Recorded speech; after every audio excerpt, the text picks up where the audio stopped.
Welcome back to the Gfinity Arena, where we are all set to reach a crescendo in today's Counter-Strike competition. Team Prophecy were dominant on their elite stage debut last week. The European All-Stars seamlessly integrating into a fearsome fighting machine. XL were the plucky upstarts stealing a map from heavy favourites Method and breathing life, it's fair to say, into the British and Irish challenge. And Yasmin caught up earlier with Boaster a little earlier on.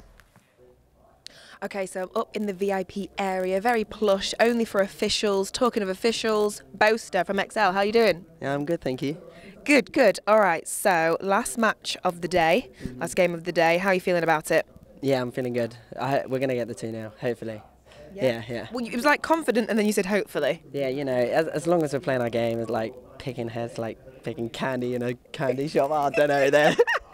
Those lyrics. Yeah. All right, so last week you were up against Method, and you went away with a point. Were you happy with that, or? Yeah, like after we went 1-0 down, but I feel like we should have got that game. We feel like we should have got that game, but we threw it away, like, because we're only human. Yep. But yeah, we got the second game, so it wasn't like the end of the world. We'll just come back this week and hopefully beat 2-0. Okay, so against Prophecy 2-0. Yeah. Do I put money on that? I would. Okay. Yeah. I like the confidence. I like the confidence. You're giving me this confidence. I'm going. I'm ready. Yes, he's ready. All right, so what are you feeling about the maps today?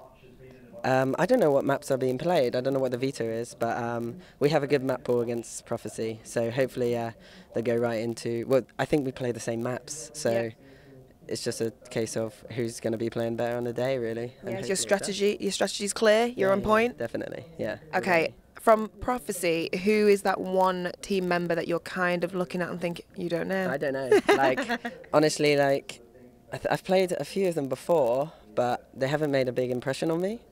Like, no, like, not like that. Not ego. Here we go. No. Stirring it. No, I'm joking. But I'm not sure, really. Like, one of them could step up, but let's just hope none of them do, and we just walk through. Yeah. Okay. There we go. Celebration afterwards. All right. Well, good luck. It's the last game. We're all very much looking forward to it. It's a big one. Hopefully, you win that 2-0, right? Definitely. Then you could actually boast. Stay true to your name. Yeah. All right. Be the boaster. Tom, back to you. There was a lot of smiling, there was a lot of flirting there. Boaster goes by the number 69. He is the cheekiest chappy there is, and the smiliest person, I think, in Elite Series. Okay. He seems very relaxed. That's like he's a boaster. Yes, very much so. That's a difficult manoeuvre to get into. And out of. You, of course, without pulling a muscle. Listen, anything else. If we discuss XL from week 1, I think they're a very laid-back, sort of relaxed team. They've got the data analyst, Ross, their coach, who's come in. They're very vocal as a team, and they're looking very strong. So we expect them to at least get a draw today. Yeah, I'd expect at least a draw. Like, you know, they seem very confident, they seem ready for that kind of situation. So it's at least a draw, like, in my mind. And with last week, of course, Prophecy beating Endpoint 2-0. I mean, they're a little bit all over the shop last week, Endpoint. So Prophecy aren't going to have as much of an easy match this week, are they, against XL? The key thing is, even though, these are maps that XL likes, as they pointed out themselves, it's basically a shared map pool. So it really is going to come down to execution. Like, if the guys from Prophecy play very well, they're going to be comfortable on both maps as well. So that's the key thing for me, is no one really can breathe easy at any point in both maps. They know, even if you lose your map, you can still win the opponent's map. So hopefully it'll be the best game of the day. Perfect. Well, listen, it is XL versus Prophecy. Over there, we've got Snods, the birthday boy, and we've got Jackie. Gentlemen, looking absolutely brilliant for this. Are you ready? Yeah, we like to keep it dapper, right? Of course, mate. Got to keep it style. It's true. Something Tom hasn't really mastered yet. He's on the podium this week, of course. Brought the shot. That's harsh. Better. That's hard. You know, the only thing that I've realised... Here we go. How has no one picked up on the fact that a team called XL Esports is going, oh, I've got data analysts and everything. In fact, you know what? We love to make spreadsheets. What do you make them in? Check the name. Sponsorship incoming, maybe? Clues in the title. Sounds good, though. Sounds like it should be an exciting game. I mean, nonetheless, obviously getting into it, it's not... Top draw material. Of course. This is a very important matchup as well, right? You're thinking about how the top 4's going to be shaping up. You've got your Envious Academies, you've got your Method, your Epsilon. Who is going for that 4th spot? A lot of rumours about potentially Prophecy or XL. Yeah. I mean, more so than anything as well, we look at it, right? Going into it, Mirage, first map. XL, we've seen them play Mirage an awful lot in terms of leagues and just as a history of their team. J-Chem, I mean, he's got a strat named after him on the Mirage. On the B-bomb side, of course, yeah. Loves it. Lots of depth in his playbook into this map. It's not one I'm surprised to see getting played here at all. It genuinely does just depend if XL actually play like they normally play and show up, or if Prophecy are going to come in and have a bit of a surprise. Seems like Mirage is like the comfort home right now for XL. They played it last week as well. They did lose fairly one-sided to Method, and obviously beat them on Nuke the following map. Map after this would be Train. That's going to be Prophecy's pick. And XL obviously picking up Mirage. They do love this map. So, with a knife, you can hear them screaming behind us as well. Ready. It's going to be XL potentially getting that CT site. Yeah, this is the thing as well. With XL, they do have a lot of players that do sort of feed off hype. Yep. Boaster being one of them, very energetic player. Lazar, of course. Lazar as well, very active. Connor potentially as well. And talk about Connor, Mirage is his home map. He is so strong on that T side, getting those entries towards the A side, opening up the rounds for his team and securing those sites. Yeah, I mean, there is a lot of talent. It's normally just if they all show up together going into today's games, they're looking pretty good. In terms of XL as a whole as well, we saw a few role changes that have actually suited them a lot better. Now with Windansky being just purely support and stuff like that, it's all started to slot in together a lot better, and as the team works on paper, it's just being on the up and up. If anyone's going to be support player, it is going to be Windansky, of course. He has the most experience in the lineup. Yep. Hasn't really got that ego behind him as well. He's not someone that needs to be at the front, getting all the kills, getting all the attention. He's okay with taking the seat back and just supporting his up-and-coming stars like Lazar, Boaster, etc. Yeah, and that's the thing. That's a good situation to be in. Obviously, J-Chem as well, someone that's always tried to bring mixes together and sort of have that in-game stuff. Course, yeah, I mean, back from Source, we've always seen J-Chem in and around the scene. So this is a good unit for him to be at the helm of. Mirage as well, starting off on that CT side, they're going to be pretty comfortable. Yeah, they should be indeed. So we are going to the first round now, the final game of the day. XL Esports versus Prophecy. XL on that CT side. Windansky there with the HE grenade and kit, 4 sets of Kevlar armor. And onto the T side, utility born to archers could just be as simple. They have 2 smokes actually, and a drop tech 9 there towards Quick. Smoke towards stairs, smoke towards jungle. Flash towards CT, try and take control of CT and have that after plant position. Let's see how this one will unfold though. Lazar wants to kick it off. He's just firing off those pot shots from close CT if he can actually keep them at bay. But they're going straight through. They're taking jungle control. I'm going to go for the wrap round, it seems, as the bomb is going to be planted for short as well. They just need to clear out connector here. They are keeping them at bay. Connor will get the opening frag back on towards Slap as he does find the headshot. Connor as well, a second frag into the round already. This is looking good in terms of actually doing the damage they need to do. 4 versus 3 now. Boaster finds the frag onto Collar. Kali as well with a fast reply, but Lazar there onto Arch will make it a 3 versus 1. It's just left on Kali now. They can completely stick the bomb. They have the angle covered. No way in hell they're going to lose that round, and they lock it down. Kin screaming behind us as well. There's definitely a team that feeds off of momentum. We saw how good the CT side was on Nuke last week versus Method. See if they can carry that forward as well this week versus Prophecy. Another team you're looking at to be in that top 4. They had a very strong last week, beating Endpoint 2-0. But Mirage, such a comfort map for this XL lineup. Yeah, I mean, you do have a lot of talent as well. If you look at that Prophecy side in terms of European talent, Slap, we saw him obviously playing Team Acer. Yep. More recently as well. Yeah, with Michaelele. Quicks as well, played for that Manatee lineup along with Robin. Obviously, Arch played for, I'm not sure what team it was in Premier, but I remember playing versus him as well. Kali as well from X-Epsilon. But anyway, 1-0. Bomb did go down, so it could be the full eco here from the T side. They are only on 2 P250s, and then a Deagle there onto Kali.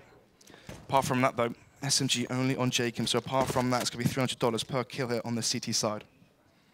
Let's see, though. Slow around from Prophecy here, just going to try and take it second by second.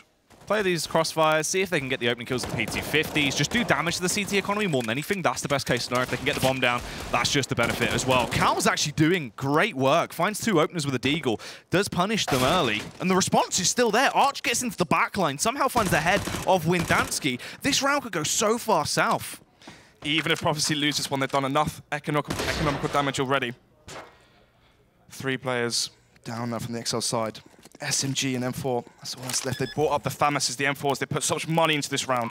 Connor now towards it. He needs to find at least 2 kills here. Connor will find the headshots. He takes down Kolor, but it's still Quicks and Arch. They backed off. They're in good afterplants as well. It is actually going to be Quicks that's playing from Palace. He doesn't need to peek. He can just stay in there and toy with these CTs that are coming out from the retake. Tap the bomb to try and force the face. Arch now has the peek because of the Molotov as well. They will get the headshot. It's Connor. That spray control as he consistently flicks over and takes them both down. An eco round so close there. 2 players staying alive. The bomb going down as well for Prophecy. If they full eco and someone had a few kills in that pistol, we could be seeing an AWP here with no armor. It's obviously a risky play, but on a map like Mirage, the AWP is so prevalent towards that mid position. Connor there, static as always.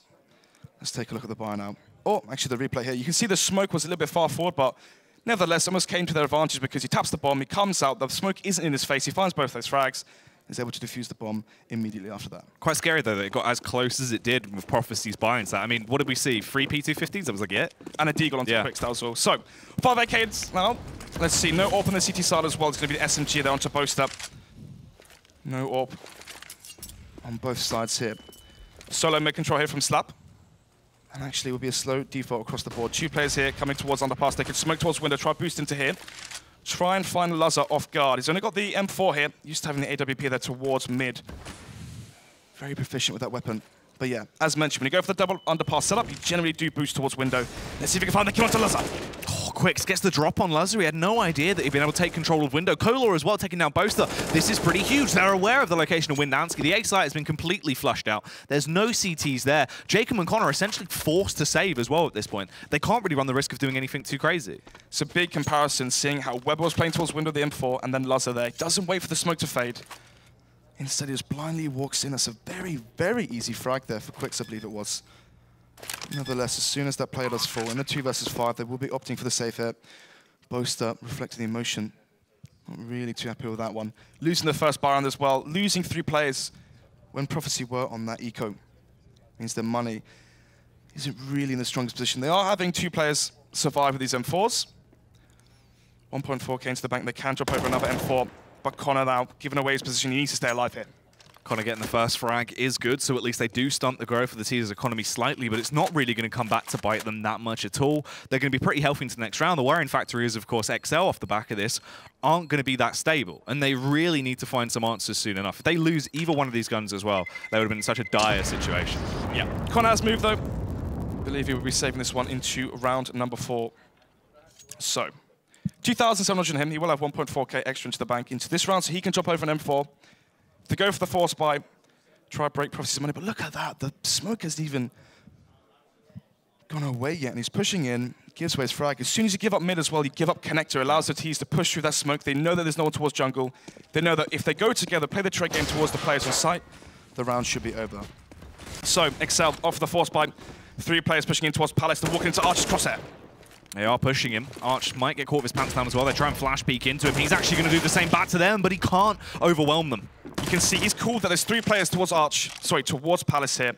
And the reaction from the T's is to go grab that bomb and head towards that B site. Already up short, Quicks is here. If he finds his kill, even with the man disadvantage for Excel, it's looking like Prophecy should have the site here and potentially the round. Connor in a primetime angle as well. You can have the drop on them, but Quick sniffs it out quickly and shuts it down. This is going to be awkward. Even though they get the rotate over, they still have to wait. They will realize this is the straight commit towards the B-bomb site, but Slap somehow playing coast by wall near window finds the headshot on Windansky. Quick's going to send Jacob off to the Burns ward as well. Already looking at the opting for the save. Boaster and Lazar does have the kit double flashback, but no smoke, no Molotov. The 2-man disadvantage, they will be giving up this round, going to 2-2. They find the initial kill towards Palace, but you push 3 players there, you give up all that information. You know that there's going to be 1 player towards mid, 1 player towards B. Quick's able to go up short, uncontested. And they split towards that B side so fast. The reply there from the information given from Arch. Things as well, map like Mirage, that CT side, you need Lazar to be on the AWP. And because they get into these situations, they're not going to have that cash to play with.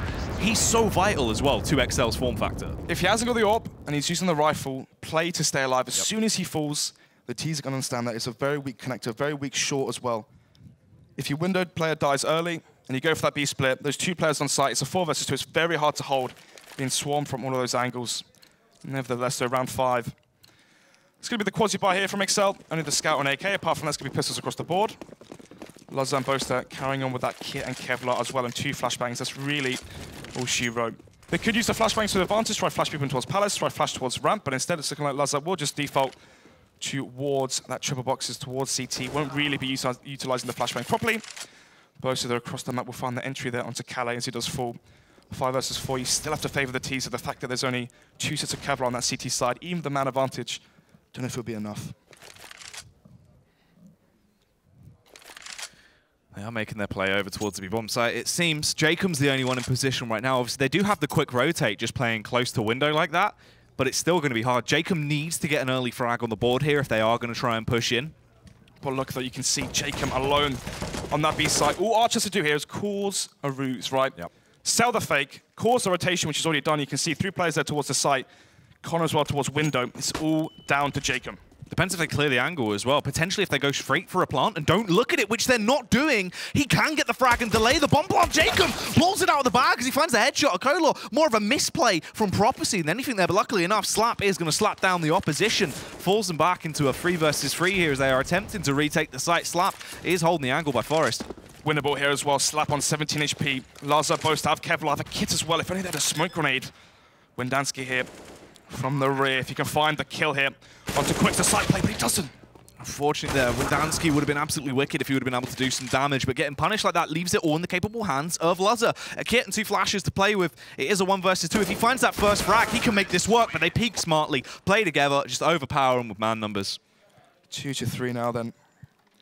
Prophecy, a strong start on their buy rounds here on the T-half. Was the eco, of course, but then again, Boaster and Laza carrying forward those weapons that they saved. We are going to be going to another buy round here. Laza finally on the AWP, 4 M4s to back him up as well. On the flip side, we're finally seeing Kolar with the AWP in his hands. He's such a prolific AWPer. And as I say that, he finds the entry there onto both, trying to cross towards Connector. Already a man disadvantage, 1:40. They can slow this one down. They can spread the CT defense. They know there's going to probably be a weak middle. You can see already, smoke going towards top mid. Molly comes up from Slap. They can take control of mid, split towards B, split towards A. It's going to be a 4 versus 2, a 5 versus 2 onto either of these sides. Things as well, getting that first kill is a huge catalyst for Prophecy because Laza, more of your aggressive offensive AWPer, the sort of man you want to get those energetic boosts, try and go for the little bit of a flamboyant play. He's going to be stunted off the back of that. They can't run the risk of him going in to make a good opener because they're already a man down. Exactly that. Laza falling back towards ticket booth. Windansky the rifle towards, connected towards jungle. I like that. It's better that way. You can't get caught with the AWP in this close quarters. With the boost here potentially coming out. Connor though towards CPO. We should be ready for this. Molotov comes in, gives him all the information he needs, but he's starting to get burnt to a crisp. He gets stuck in there, has to take the fight with Calais, and it's not going to work out in his favor at all. Brings them now into only having 3 players remaining. This trio needs to start doing work. Windansky will find 1 headshot back on towards Calais, but there's still 4 Ts remaining. Bomb towards ramp. Arch as well towards Palace. Laza here, if he finds 1 frag, Arch can just cover him. Try to go for that refrag afterwards. Let's see the smokers faded. He gets the tag as well onto Kolar. This could be the round here. Oh, that could have been huge if he landed the second shot. Laza trying to calm himself down, overreacting a little bit there. He's going to get punished because of this. Kolar takes him down with the AWP. It's a 3 versus 2, but Windansky peeks out, takes down Kolar, gets the spray on towards Archer as well. The bomb is down in the middle of the site. Quicks has to be fast on his feet to grab it and commit to the plant here as well. A 1 versus 2. So many angles to watch now as well. He is in open ground. He gets given a grace period, those nods, to back off towards ramp. Able to go back towards ramp here. Has the flashbang. Windansky here with a 3K. Can he make it the quad kill? 2-3. This is such a big round here for Excel to win. Facing together, trying to go and play as a unit, and they will do so. Windansky shuts him down, starting to bounce himself up, get a little bit of energy behind him. The defuse will come through, and they do tie the scoreline up at 3-3. So, another buy round here, 1 for Excel. The first one for themselves, obviously, after winning that pistol. Buy round coming into this one. They are going to be prone to the reset. Obviously, 2 players staying alive is not ideal. You want your bank to build. You want 4 or 5 players staying alive. You don't have to drop over those constant M4s. We know Excel are prone to saving as well, right? Laza must put a name up for it. It's a bit of a meme within the UK scene, the fact that he'd always save the AWP, but actually he doesn't really want to give away his frag. Yeah. He's very hesitant to die, which can be good. Problem is you're playing versus the aggressive AWP of Kolar. Does that counter a style? I guess we'll find out. Fast mid control here from Prophecy. No one going towards underpass. 3 towards top mid. Missed shot there from Laza to go for the shot boost. Whiffs the shot though, which means they know where the AWP is. Kolar will smoke off towards window. They have control of mid now. The SK setup here. Boaster being baited for usually by Windansky, but Windansky has to worry about Palace as well. Connor leaving B, going towards window, towards CT. Acknowledges that they could have boosted as well during this time. Arch finds the first. That's a fast reply frag there. The trade kill comes. The bait setup works, but there's still a 4 versus 4. 1 minute on the clock. You've got to be favoring the T's, especially as they have short for free once again. Going to go for the elevated boost. Quick's trying to sniff out anyone that is afoot on the B-bomb site. They make their play through. Molotov's going to go in. This actually could force Jacob out of position, but he peeks early. Gets a big tag, but he falls back into the molly. They now know he has to peek into their hands. Another easy kill is going to go their way. Sure, Quick's is low, but this retake is nigh on impossible. They just have to hold back. Luz is playing for exits, but that's the best case scenario. As long as he holds onto the AWP and gets maybe 1 or 2 kills, that's all he can achieve. Yeah, the money for Prophecy Let's take a look at it. 3,000, 2,000, so they need to really stay alive here and try and build their bank up. Already a man fallen. I believe Arch there. Dying to the hands of Lazar. There he is, the man on your screens. So, 4-3 now. As once again, Excel forced to go for the save. Seems like they have short control for free. Every single time they're able to get up short, and from there, they go for that trade frag. They go 1-for-1. They've been mulling towards Van as well. Jake caught off guard by that.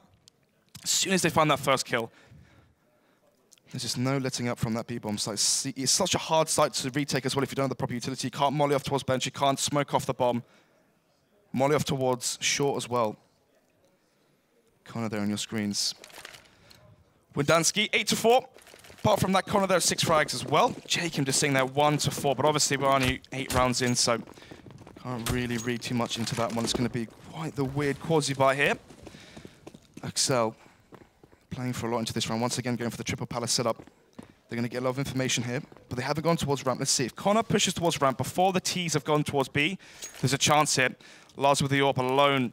Quicks now slowly walking into his crosshair, but this execute should be able to counter the AWP from Lazar.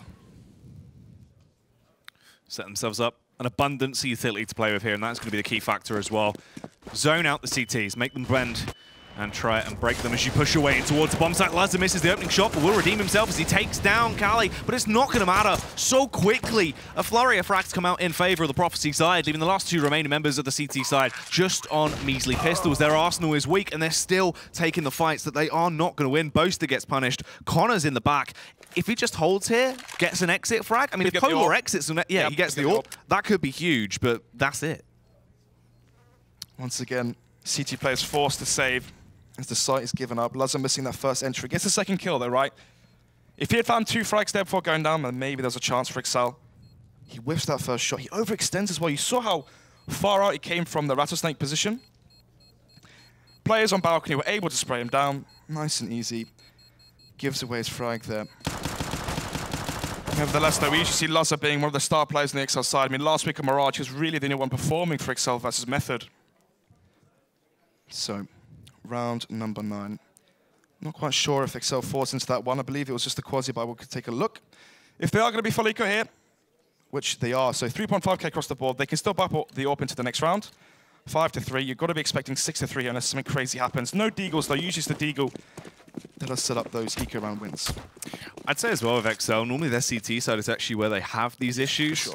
Mirage, more of that T-side team, it plays their strengths where they can do the damage. They are going to go for a shock and awe style setup though. Group up, work together as they know they're not going to be able to win their ecos out playing like gun rounds. This is a nice little bit of a play, but it's not really working out. Quicks will quickly dispatch everyone that comes in front of him, and that is going to be the eco wiped up very, very swiftly. Rumored as well, coach from Excel said they've heavily anti-stratted Prophecy. So there's 2 ways you go about that, right? One, he's telling the truth, and they have. Or 2, he's saying that so that Prophecy don't try to play their own game. And you try to exploit that potentially. Problem is, we've seen constant 3-man pushes towards Palace, but it just hasn't been effective. Jacob's been losing the calling battle here versus Quicks. Pushes towards Palace. On the T side, they're pushing towards B. Game of chess here, and Prophecy are winning it currently.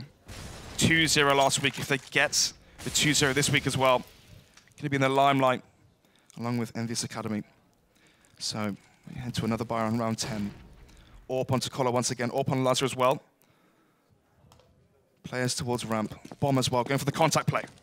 They're going to try and make their play now on towards the site. No real concession as they first make their play out. Slap will find the head of Boaster and take it as game. They're now going to be approaching their way through as well. Jacob forced to fall back to deep CT. Looks like they will take the fight through. Quicks has spotted him out and doesn't now have to commit to it. He can just hold up close by ticket booth, and they've got a lot of map control. Lazar still towards B as well. The AWP. Slap finds another frag down to Connor. There's 2 from into the round. Quicks nailing Jacob. Collar as well finding the frag onto Windansky. Once again, we're in the situation where Lazar was forced to save with the AWP. Well, tried to anyway. Yeah. Prophecy constantly going for those contact plays towards B. Quicks is obviously leading the charge there. Problem is, you bring the AWP over there. He shouldn't rotate as the Bianca before he's seen bomb. By the time the bomb is seen, 2 players have already been killed. Slap finds 2 frags. Both of the first person to go down there towards CT. Lars is so late on the rotate, he can't find those frags as they cross, right? He's not towards B short. We can kill them crossing default. He's not towards CT. Find them as they cross the site. Kola here trying to repeat the frag he found earlier onto Boaster. Seems like Boaster's been giving up his kill. Maybe a little bit too easy here on the CT side. 3-7, another buy round lost for Excel on the CT side. Just P250s. Deagle onto Boaster and Connor, but as some magic happens, it should be 8-3. Quicks actually gets the long-range kill towards Connor as well. Nice bit of cash they're racking up out of this round. I mean, that's the best factor as well for Prophecy now. They read the round smart. They knew the economy. Just get your way through. Try to not lose any rifles. Don't give XL anything they can scavenge and take through into their following round. They've done a good job of that. Sure, you only lose Quicks, but he's already made more than his money back with them at 10 frags. Yep. Windansky's trapped in jungle. Unlikely he gets too much out of this. Typically on eco as well, I usually say go for those 2 to 3 kills. Try and take out $8,000, $12,000 worth of investment from the opposing team. Problem is you're 3 to 8 down now. It's not about the economic damage. Yeah. It's about the rounds. They can't keep losing these. They can't afford to keep losing these rounds, sorry. Already, Prophecy winning the half. Only 11 rounds being played. Another buy round. Another 6K. What's he going to be able to do with the AWP? He's trying to go towards B. Prophecy going for the contact play. You can hear them talking in the background as well, discussing what they're trying to do. And this is the thing as well. I imagine this pause actually coming out is going to be the XL tack pause, so they can try and work through this. Finally, the economy is back in favor. They've not gone for the buy yet on Lazar, but he does have the 6K. Windansky also on 6K, but they could go for double ult setup. I mean, you could opt towards B and towards mid. We saw Method having success with that. You know, Xenia opting towards B apps, then obviously Weber opting towards window. Problem is, you're using your full investment at that point. You lose this round, 9-3. You're broke once again. You're going to be seeing Prophecy get to double digits. This is the thing. If they go for the full investment into this round with a double AWP, they are actually just going to go for the one AWP on Lazar. If they lost this, you're looking at, like, best case scenario for XL off the back of that is 10-5. Yeah, obviously the eco coming afterwards, so yeah, 10-5. On a T side Mirage as well. We saw Endpoint as well having weak CT sides. Maybe it's just a stint of being in the UK, who knows. 3-8 now as we head into round 12. AWP onto Lazar once again. Can he have more of an impact? He's gone towards B, he's seen nothing. Maybe push towards B. Caught, like, this is the thing. When you AWP towards B, the reason you do it is you push B, you get all the information, you have your scopes above of underpass, and you have your B shot player rotate towards there. You play 4A off the back of that. Instead, though, there's only 2 here, and they're both towards jungle. No one towards CT. Windansky has to find multiple frags if there's a chance into the round here for XL. Windansky forced that position though because the Molotovs come in. The firebombs are keeping him at bay. He can't do anything to aid his teammates now. They have given away control of the A-bomb site completely. Lazar on short is the only decisive factor. Fires in, will eliminate Slap. They have a 4 versus 5 retake here, but they need to try and do more. They've got an abundance of utility as well, but they just need to group up. So, 4 versus 5. Kits, Molotovs as well. Strong utility. Boaster and Calais find frags. We're in a 3 versus 4. Kolar in the background, he doesn't actually spot out that they have a man hot on their toes. It is going to be Boaster coming in the rib, but it doesn't matter. Kolar will take him down, but it's all left on Kolar, and he starts to do damage. But Connor had the angle coverage. You could see the frustration on his face as well. He felt like he was starting to get himself going. The engine was ticking over, but unfortunately, XL will retaliate. They get 4 rounds on the board now off the back of the buy. 2 AWP kills there from Lazar. I mentioned the fact that if he was towards CT, catching them crossing site towards B short, watching them cross from stairs to jungle, there could be a chance if Prophecy went for the A executes, and just that happened. You saw Lazar going B short, finding multiple frags as they did cross the site. That's exactly what XL needed. Prophecy playing with a bit of confidence there, pushing the smokes towards stairs, pushing towards jungle. Lazar's AWP catching them off guard. 4-8 now. Prophecy, they can go for the reset here. XL, their bonus. Money bonus towards the end of the round has been reset. Lazar again towards B short. He's not making the short jump. Instead, he runs all the way around short, gives up the whole portion of connector mid. You can see on the CT side, no one's playing towards connector, towards CT. There's a reason these executes have been so successful so far from Prophecy on their T side. 1 minute 20 on the clock now. Slow default here from Prophecy. They have control of mid. Windansky now playing towards window. Lazar there towards CT. Boaster there towards stairs, holding towards Palace, but no one towards CT. It's just Lazar there towards triple. If the execute comes in, he'll still be able to find kills, potentially bomb, coming back towards A. That's A play. The split push in towards the site as they are going to try and make their attack. Question is, they have flashbangs, they have utility. This is a good smoke here. 50 seconds on the clock if they wait for the smoke. 20 seconds deducted from the time. 30 seconds left. They're going to be forced and Choked into going towards A. Let's see, they push the smoke. I don't think Luz is aware of it. Seems confused right now as he is focused over towards CT. No one else was focusing there. If he peeks back through, Kola will take him down, but it's actually going to be Slap that got the angle. Eliminates him. Boaster can retaliate at the very least, so they do go 1-for-1, but Windansky overpowered. They're left in a 3 versus 3, and the bomb is going down right now. Arch as well, he can just fall back, just play from Palace into the late round. They're in good afterplants on the side of Prophecy. Slap going to tiptoe his way through CT. They've been able to get themselves in the positions they need to be in. So, gets onto Jacob and Connor. The last bit utility used, the Molotov towards under balcony. Easy shot, they whiffed, and again though, he finds the frag. Arch as well. Boaster in that 1 versus 2 there. Even though Collar missed that easy frag, he went for the reface there towards Triple, found that frag towards Bench. From the 3 versus 3, went to that 1 versus 2, extremely fast, and once again, the contact player towards A goes in their favor. Lazar caught off guard towards Triple. It's a nice frag there found from Arch. The second frag as well. Devastating stuff there. XL as well off the back of that now. Just an abysmal buy. Exactly. You mentioned the fact that if they won this run, it should be 10 minimum for Prophecy. The fact that XL going for the full eco, just a smoke and a flashbang towards that B-bomb site. Apart from that, that's all they've really got. USPs, P2000s across the board. Prophecy should be able to get to 10 here. 10-4. Even if this goes 10-5 and Excel win the last round of the half, so much pressure on that pistol. Remember, Excel won the first pistol. 2 of their rounds off the back of that. They've only won 2 buy rounds, while Prophecy have won 9. So consistency leading into the next half as well. You really have to be favoring Prophecy. Even if Excel win the pistol, they make it 8-10. Just the consistency on these buy rounds from Prophecy have been too much to ask for from Excel. Once again, they've got complete control of the A-bomb site, the stack on B. At least they can just try and bring some stuff to the table, just go all in at this point, not really overly invested into the round, just have that 5-7 on Jacob, which he can transfer over to Lazar. Once again, though, look at this stack from Excel. The IGL battle being won right now by Quicks. Jacob buys the smoke, the flashbang. Typically, when someone does that on ecos, they throw a smoke towards B, they throw a smoke towards ramp or whatever, and you try and funnel the T's away from that site. So you have one player there, you'd have Jacob alone on B, you'll do the smoke flashbang, whatever. Try and force the T's back, trying to make it or mimic a site stack. Quicks though did read it, Arch there, nice 3K. But then again, money doesn't really mean too much here. As obviously it's going into the final round, round 15. The coach there from Excel brought in to try and reteach these old veterans of the UK scene the basics, really. Look very strong on Nuke, but once again, we're seeing a weak Mirage here, a weak CT side from Excel. I mean, this is kind of reminiscent of everything we see with XL and Mirage, though. Normally, they do struggle in that CT side. We saw it, obviously, when they were Imperial as well. Yep. It's been sort of a staple for them, which is something they can't quite seem to fix. It feels like Connor is such a big factor as well in this lineup on the T side. When they go for those slow contact plays, Connor is the one to open up the sites, but obviously on your CT side, it's more spread out individually. Once again, the quick towards his B site. Can he find the entry? And if he does, are they going to fake it? Are they going to fake control? Force a rotation over there. All the CT players leaving A.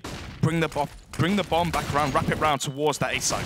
Diving their way out on towards the bomb site, though, showing off their acrobatics, but it's not really working out in their favor. Quicks will get taken down, but they now realize it is the full play towards the A bomb site. They can spot the bomb as well when Dansky's in the back line. He can check out T-Spawn. Boaster has the angle cover to eliminate Kolor. This is great. All they have to do is defend the bomb from T-Spawn. The T's are quaking in their boots, panicking right now as they have to overreact, and Connor will pick them off. 10-5. I mentioned in the earlier map we casted Jack. Method having a very strong T side and a weaker CT. I guess you could say the same for Excel. When Method were playing versus Excel last week on Mirage, it said it's about like the T sides. Then again, there are 10 rounds on your T side Mirage. You can't really ask for more, especially after losing pistol. That's huge, right?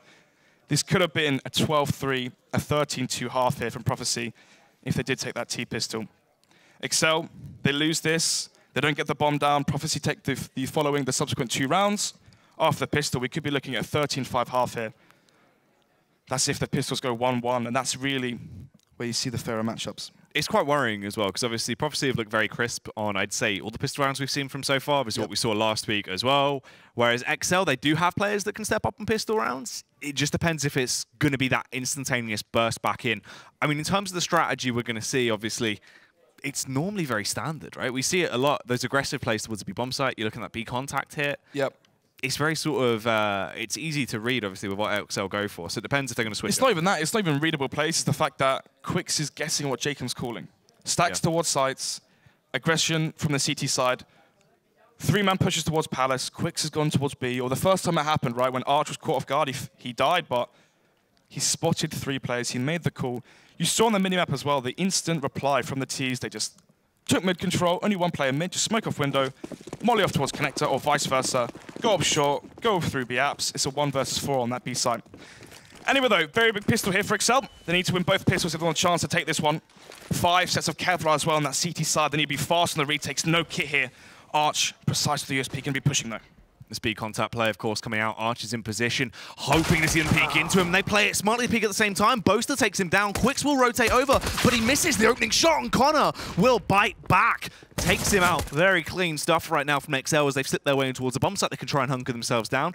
Not going to overreact. They can plant the bomb in their own time as well. They're in good after plants, and this retake is going to be awkward. Kolor needs to try and be the distraction. The double peek needs to come out as well from Calais and Slap, but Slap faces on his own and gets taken down all on his lonesome. Kolor's also going to follow the same suit of the rest of his teammates, and Calais, 9 HP, can't do anything into the round. Just going to lose his armor as Jacob hits him in the jaw. Trying to save his Kevlar there. On to the next round, obviously. You have your Kevlar, you can buy your pistols, you can buy a smoke, double flashbang extra. But he will go down. Very commanding pistol there from XL. Winning both pistols, and still the scoreline being 6-10. Obviously on that T side, as long as you win versus the force buy, beat the eco, we should be looking at a 8-10 scoreline. Mac 10 on Jacob, UMP onto Boaster. 2 Galils here. It seems like the Galils are suddenly coming into the UK meta right now. Method bring them out onto Pulse and I believe Niels, no, not Niels Junior. I think it's Weber and Pulse usually buy the Galils. XL following suit. It's out, yeah, this is kind of becoming sort of the more standardized buy we're seeing. Obviously, where you've got the Galil, so you have the range advantage with the 1 AK buy over on Lazar as well. He can just play off the back of his rifling skills, and then you've got the 2 SMGs for the cash builder. Yeah, fairly common anti-eco as well. Is on your T side, go for the B split. Smoke off window, smoke off connector, get up B short. You can even smoke off CPL as well. Long range angle, obviously, when you go up short. When you're going towards A, there's so many close angles towards stairs, towards jungle, sandwich, ramp, etc. A lot easier angles to clear out onto that B bomb site, apart from obviously the site itself, right, the boost and whatnot, or crouching behind bench. Boaster kicks it off to take short control. That's going to be Connor and Boaster as a dynamic duo, blasting their way in towards that B bomb site. Jacob as well finding a kill with that SMG on Slap, so at least they are getting their bang for their buck out of these UMPs as well into the round, as Boaster will get another frag taking down Kolor. Well, this isn't the best round in the world for Prophecy. They're going to get that bomb plant as well, so they will get cash to play with. As Calais, forced to fall back, does scavenge himself a Mat 10, but not the most ideal weapon when we're heading into these later rounds. Yep. Can we see the money real quick, please, Keita? So yeah, they did go for the eco. 2 players there with $1,100, so if they want to go for the double ult setup straight away, they can. And obviously $800, $600 as well. That's enough from Molotov leading into that first buy round. Interesting to see what Prophecy opt to do on their CT side. Call out towards mid. I don't think we've seen Prophecy play Mirage yet. They played Overpass, and I think it was Train versus, Train and Overpass versus Endpoint last week. We didn't see Train again this week. I think Train is the map that Prophecy, XL have done their research on Prophecy. Interested to see that matchup. And if the fact that XL have done their homework on Train, see if they do show something better on their CT sides. Yeah, obviously a lot more of a diverse benchmark to base our opinions of XL's Mirage play rather than Prophecy's up against sort of more domestic UK teams, because we've just not seen them play it is kind of the true story there. But this time around, back into the fold, obviously getting into things. Prophecy still nothing really to play with, just the Mat 10 that's now been handed over to Arch. But most likely if they can just do some damage to XL, that's the best case scenario. Goal here obviously is to find 2 frags, and ideally those 2 frags could be coming from Arch. 600, 1.2k. Ooh. Decisive double dink there from Collar. 4 versus 5. Once again, though, only Kevlar on Calais. Unlikely round here. CT's to win unless they find some early frags here before the bomb goes down. Yeah, they'd have to pull off something ridiculous. They actually get Lazar very low, though, and it allows Kolor to come in with that UMP and just tear through him with the pre-fire. Slap is going to fall, and it comes down to Quicks and Kolor to try and claw this back from the jaws of defeat. Kolor peeks in on his lonesome and will be punished because of that.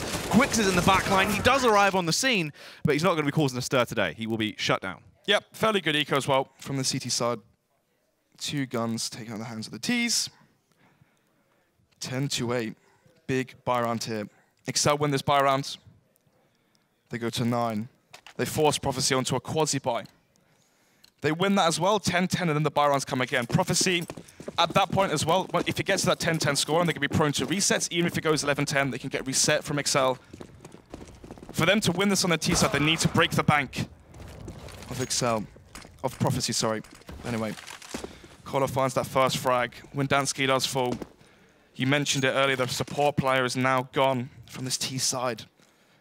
Still though, strong utility on the remaining 4 players. Allows there just a smoke grenade, but apart from that, he is tagged up a little bit. Warp onto Koller once again, and the 4 M4s there to back him up. 5 versus 4. All 4 of these Ts heading potentially towards that B site. Bombers at the end of B apps. Could go for a fast B split. Then again though, Jacob coming here towards under window. If they boost towards window here, try to go for a split through CT towards B. That could be the key to success.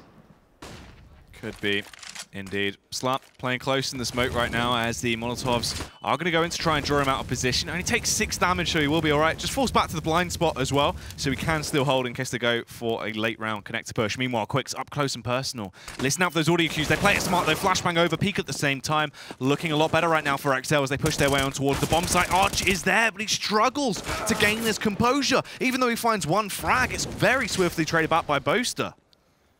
3 versus 2. Jacob hears the steps from Kale, peeks out from Delpan. Nice easy frag there, found for him. Koller as well, giving away his position potentially, giving off that sound cue of burning in the Molotov. 3 players alive for Excel. This is good for their money. Prophecy sent back to reset school. Yep. This should be, what? They get 3.4k, they can go for Deagle, Kevlar, CZ Kevlar, maybe a flashbang as well. So not the end of the world for them. They can have a fairly decent buy. Definitely winnable round, right? You might go, what? 10 to 90, 25 to 75 in favor of the Ts winning this one. But obviously, if they can find a kill early on with those CZs or those Deagles, pick up that gun, have the Kevlar, there's a chance here into this one. Pause coming out. I believe it's a tactical pause there from Prophecy. Excel. 10-5 down, winning both pistols though. You've got to be expecting 6 rounds off the back of that. In terms of buy round, I believe Prophecy's still in the lead. So as the game does go on into the latter portions, they'll still be able to have consistency into those buy rounds. Thing as well, a team like Prophecy in these situations, this is where they can try and get stuff back on track. Bounce a few ideas off each other's heads. There is a lot of experience in some of these Kia players. They do have some stuff to work with, and more so than anything though, come back into this round, get it over with, get yourself back into a stable economic situation in the following round, and try it and make work then. Because they know most likely they're going to lose this one and equal up at 10-10. I mean, look at the money as well. They got 2,000 across the board. They're going to get an extra 3,400 into the bank. Slap there, laying down the law, giving his insight and his team a piece of his mind. Let's see if it's going to impact their CT play. Deagle onto Koller, pistols across the board for the CT side. Once again, 4 AKs, or no SMGs on this T side. Money is doing fairly well for Excel as well. I believe one player has about 5,000-6,000 across the board. For the rest of them, about 2k. So, Prophecy, they win 2 in a row. There's a chance they can try and break that T bank. Nevertheless, the Slap is quick here. Oh, this is scary as well, because look, Slap peeks out. Look where the bomb is as well. He can get a lot of information off the back of this. Peeks around, also spots out Windansky. I think they should be aware of what's going on, but the only factor is they just have 3 men remaining. So even they know that this should be a late round A take now, it's not going to aid them that much. 3 versus 5, no kits. Kevlar to Arch with that CZ.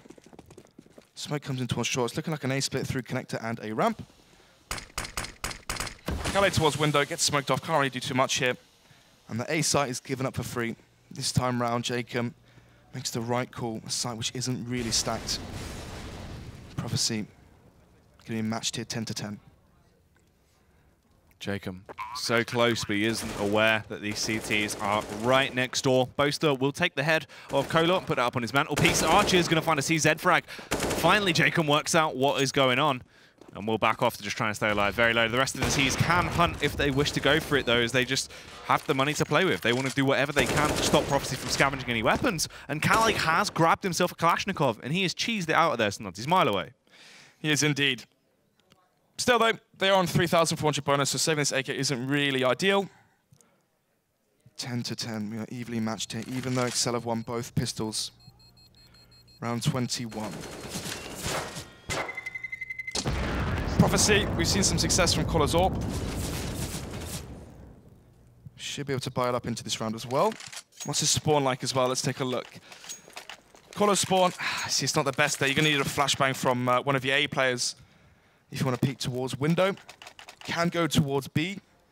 If you take control of B, you push, you jump on those chest of drawers, you peek through B apps towards above underpass. You can try and rotate your B shot player towards window, have 3 players stacked at A site. That's obviously a very effective tactic. Excel were trying to do that on their CT side, but the problem was they kept 2B, right? Yeah. Laz's AWP and someone on B short. They never rotated anyone towards A. That's why that side was so easy to take. Slow default here from Excel. Prophecy anticipates some CT aggression. After losing 5 rounds on the trot, they think they're going to try play aggressive, try to take the game to them. Late mid control from Excel should be the answer here. Bomb towards B apps. Laz here just holding, see if anyone's going to go for a peek. Even if they throw a grenade, I mean, we saw Skadudo hit that shot multiple times at the major qualifier, banging people through, well, through to van, basically. Snap towards connector. It's a late smoke as well. I do quite like that. Wally comes in as well. That might force Jacob back just for a little bit. Only 6 seconds, though. That's still 5 versus 5. 50 seconds left on the clock. Bomb towards B apps. Color's AWP as well in kitchen. 3 players stacked towards B. If this is the B split, Prophecy should be able to take this one, but that's a late Molotov. Things as well, though. Quicks and Arch, they need to work together. They actually have to trade for each other efficiently here as they know the push is coming into the site. Cover each other's angles. Quicks going to be watching the wall apartment. They do pick out at the right time, but Connor is able to find the headshot. Has to adapt now, but Kolos arrived on the scene, luckily enough. Speedy with the AWP as he swiftly takes down Windansky. But look at the location of Jacob. All the way over at the bomb site. The A bomb site can cut off the rotation. It's about Kala here. Is he going to check towards underpass? He's towards jungle now. He's going to hear the steps. Laz with his knife out. He's got the AWP actually going to waste that. It's a whiff. He's towards jungle, but he has to cross the site. It's near impossible. He's gone towards Delpan. Jacob finds the frag as well towards CT. Is he getting the bomb down? He has it. This is ridiculous. A round that never should have got as far as it has. Jacob can peek out as well. He's getting information. He knows there's a player close steps. He can just take odd pot shots. Jiggle peek with the AK. It all falls down to him now, but he's in a good angle. Playing from deep CT like this, sure they have utility to work with, but Jake, one of the players you want in these clutch situations. So much experience. Jake, oh, it's the first and the second. XL, kick up the firepower. That's a huge clutch there from the captain of IGL, Jacob. XL Esports now 6 rounds in a row, 1 for them on their T-side Mirage. That's his heart there. The moment getting to him. The fact that Calais let him slip past, he was 20 HP, stuck towards sandwich, 9 seconds. It must have been the fact he did an AWP, he was worried that it was going to peek out. Even then, it would be, what, 7 seconds just to run get the bomb down? Nigh impossible. Finally, though, from being 10-5 down, XL 1 round in the lead here. Round 22, 5 AKs in XL side. Prophecy. Back to the quasi-buy. They still have their $3,400 loss bonus. The problem is they need rounds on the board ASAP. CZs, Kevlar, 1 flashbang onto Calais. On the flip side, though, strong utility for Excel. 5 AKs. Can we see the money real quick, please, Keita? I mean, they've won 6 rounds in a row, but the rounds have been close, right? Crazy clutches, crazy plays across the board. 5,000 there. Prophecy need to win 2 rounds on the trot. On their CT side, in the buy round, to try and break the bank of Excel. Another issue as well is the fact that they are playing versus this quasi-buy, which means this should be another round where Excel stack up extra cash. It gets harder and harder now for Prophecy into the latter portions of this first map. Calais does actually take down Luzzo, which is a pretty big impact frag. Can he recover his weapon? I'm not too sure where he actually did find that kill, but he hasn't gone for the confidence play just yet. Molotov towards window to allow them safe passage towards short, but look at this crossfire. Arch and Quicks, the duo that can do so much damage. We'll take down Connor. Kolo through the smoke as well. Gives Jacob a hug as he now scavenges his AK right off him. Gonna grab the weapon and hope to try and do a little bit more damage, just roaming around. This round's gone so far south for XL. Never should have occurred like this. They're trying to claw it back, but their attempts are fruitless as it's all turned away. Windansky's the last man left standing. Does claw it back a little bit, finds a double kill, but he needs to do so much more. They have 2 AKs in their possessions, Nods, and the bomb. Kevlar onto Quicks and Arch, both have AKs in hands, HE as well. Slap. Only that Diego from behind though. Windansky can turn this into, actually no, there's 7 seconds. Yeah. About. Yeah. He can't even throw the gun away as well. So they will salvage 3 AKs. Sloppy plays there, maybe some overconfidence after that clutch. Usually, when they are going up towards B short, you should be Molotoving short, flashing into CPL, take control of there.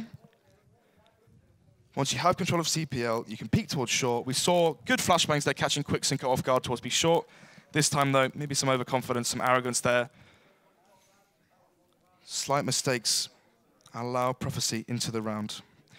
Tactical timeout here from Excel. Obviously, they're trying to break the momentum. They've won 6 in a row. They don't want Prophecy here to be able to bounce back.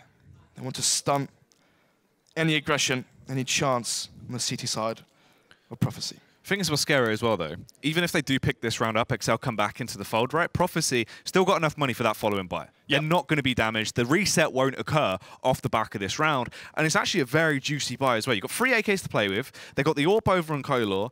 Kale's still going to have enough money to go for an AWP buy into the following round as well. Of course. And one thing to note as well, Prophecy winning this round, which means they are potentially prone to the reset. 7,700 onto Kale, though. You win your eco. You've already got 2,000 in the bank. Yeah. You win your eco without spending a dime. 3,500 plus the 2,000, 5,500 into the bank. That's why you see the Prophecy players, the fact they salvaged those 3 AKs as well is massive. 4,000 across the board for the CT bank. Excel need to win this one, win the second one as well. They need 2 rounds on the trop. Prophecy need the same. This is a big buy round here, Jack. Winner of this potentially take this first map. Once again, though, from Excel on their T side, slow mid default. Holding for any CT aggression. Nothing's been shown just yet. Strong utility on both sides. Molotovs across the board. Kits as well. This is probably the biggest buy both teams have had into this first map. Lazar, though, up towards Palace. He's already scoped, which means he has to slow, peek into jungle and towards stairs. But obviously, if he scopes and there's someone close towards ramp or towards Palace, they're going to hear it. Seems like mid-control has now been taken off the tees. Slap, though, close towards connector, about to find contact. Slap in position here. Once again, very critical. If they do go for this split push towards the A bomb site, he is going to be that first point of contact. Molotov goes in, but it isn't going to force him out of position. Molly's underpass as well. This delays Connor, so they have to wait out so much more time. Time's burning through as well. 50 seconds now. If they mess this up, they have to commit. Forward position from Slap. If only had a Molotov here, 40 seconds left. Good flashbang, though. Passes AWP, though, finds the frag onto Slap. 4 versus 5 now, as they are getting pinned down from Quicks towards connector. Quicks got into that elevated angle, rattled down fire from above. Did find 1 frag, but Boaster's there with a quick response on the trade. They molly under, but Kale is just playing from far back on site. He's ready for them to swarm in. Has to try and get the opening kill. Takes down Windansky. There's no efficient trade. Archer also shuts down Jacob. Somehow, Lazar will find the frag, but Boaster will fall. It's all on Lazar. 16 seconds to play with. Finds the next frag. Takes down Archer, but he's got to grab the bomb. No smoke to play with now. Has utility. Just has to commit to the plant. He isn't going to go for the first initial phase. It's the AWP versus AWP duel here, Snods. He has the Molotov as well. He can molly the bomb if the time does tick towards triple boxes. He anticipated the push here from Collar, but he has an AWP as well into his hands. If he scopes towards CT, he's won the round, Jack.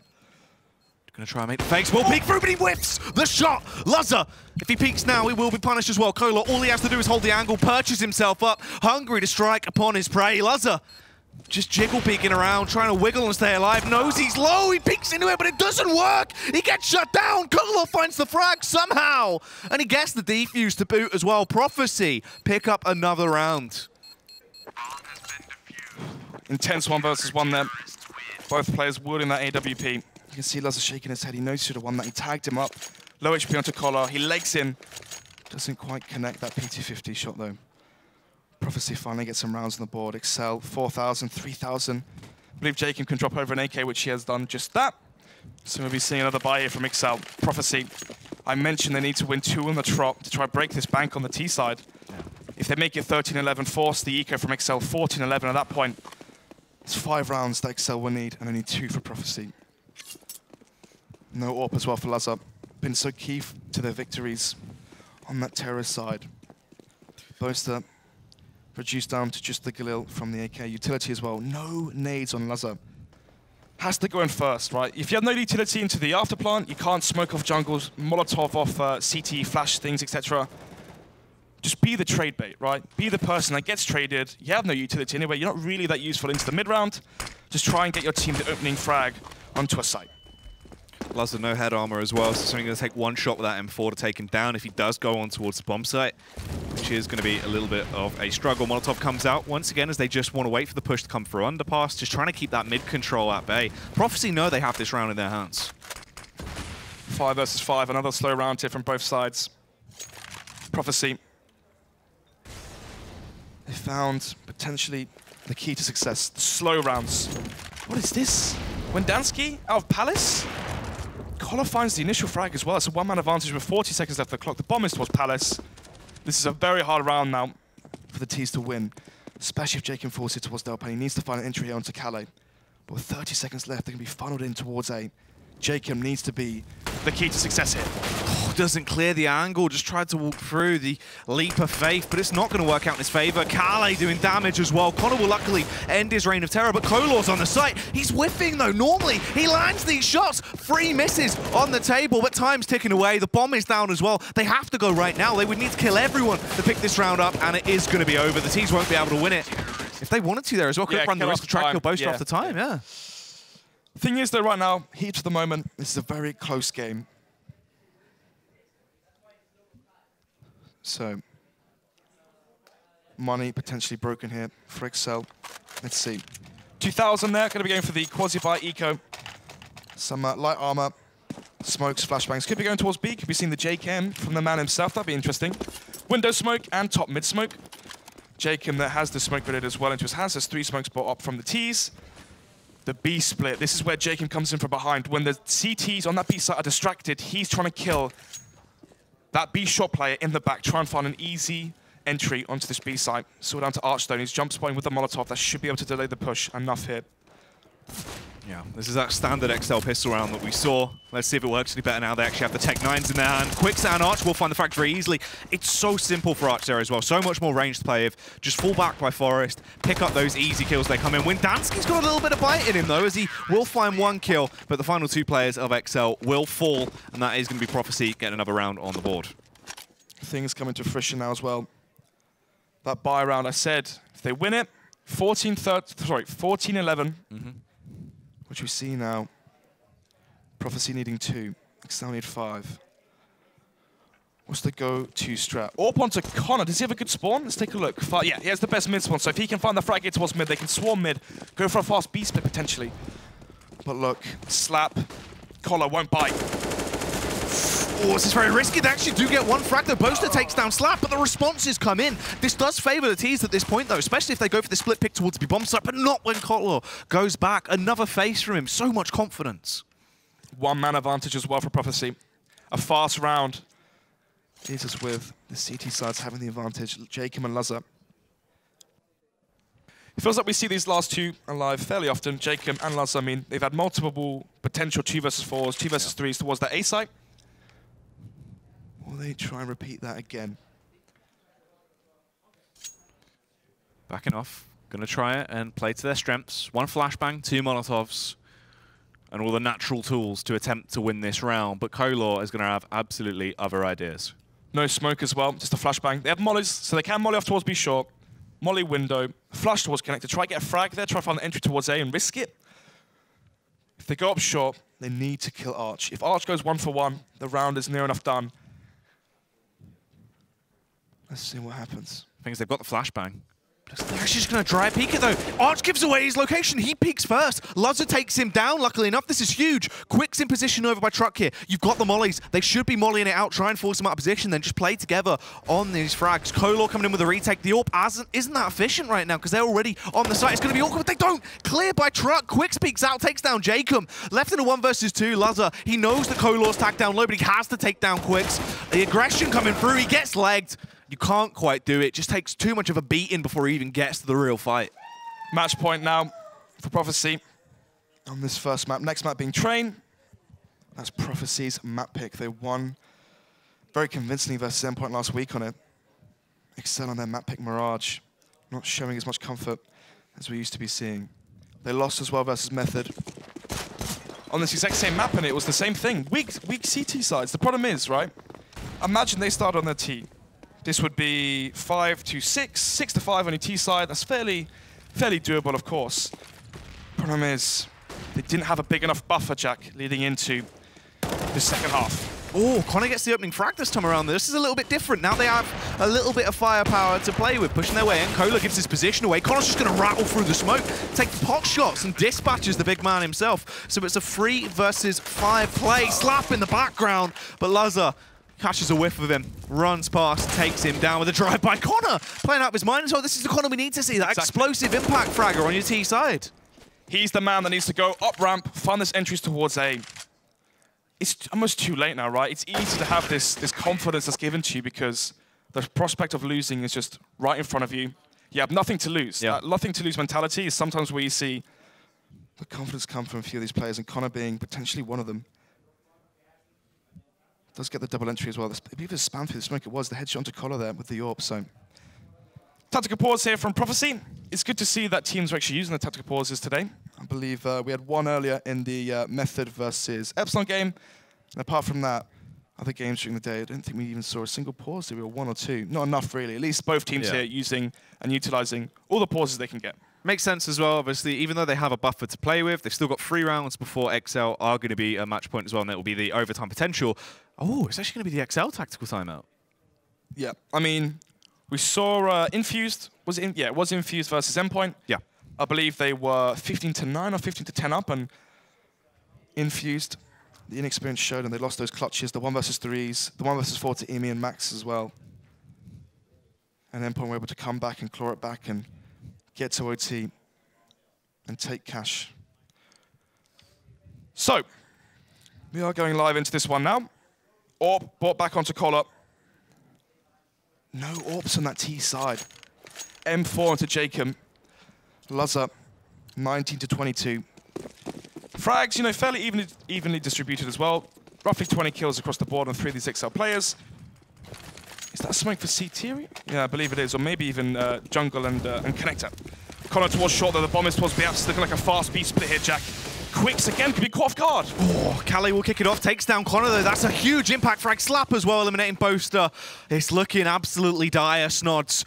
The terrifying trio left on the side of XL. Windansky, Jake, and Lazar need to try and pull something out of the bag right now. It will be that B play with the late rotate of Jacob to try and cut off the rotate inside of Prophecy. But Quicks comes in with a headshot towards Lazar, and it's dire straits. Jacob eventually finds kill back on towards Quicks, but it's still not that manageable. Arch, backup of Slap as well. They can just play this crossfire. They've got the bomb in their favor. Windansky hoping to do something, but it's unlikely. Jacob now the 1 versus 4. It's looking like a 16-12 scoreline is on the cards for us on this first map. Smoke and flashbang to win this, to break the bank of Prophecy, force them onto the eco, potentially an overtime game, would be massive from the IGL and captain. Jake trying to play the mind games here, but what he doesn't realize is Kale's there, hears everything, has the audio cues, and will take him down in his own time. So yeah, weak CT side there from Excel. On their T side, they had the momentum 6 rounds in a row. The problem was, as soon as Prophecy realized the way to play their CT setups was to play nice and passive, have Collar play towards CT, have Slap take control of Connector, move the AWP to a more passive role, don't give up those early entries that we saw Connor, Boaster, and Lazar finding. As soon as they forced the Ts onto the sites, it felt like in the afterplants, in the retakes, Prophecy shined through. It just seemed like as well, they were playing very timid against that quite aggressive T side. It's very different from what we see of XL, their CT side.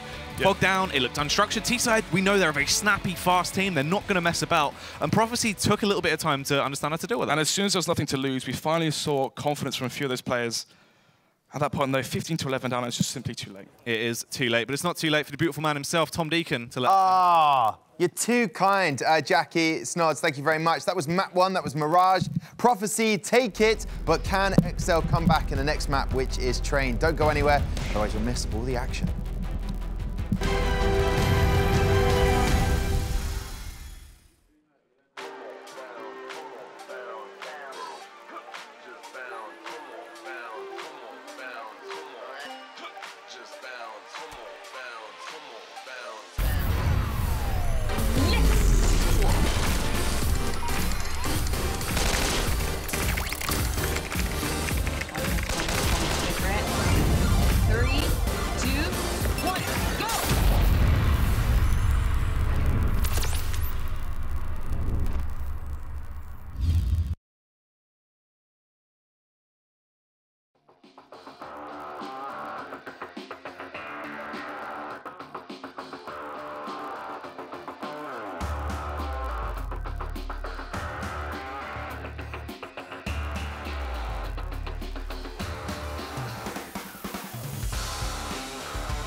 Well, welcome back to the Elite Series. A great matchup with Prophecy and Excel. Prophecy raced to a 10-5 score at halftime on the Mirage map.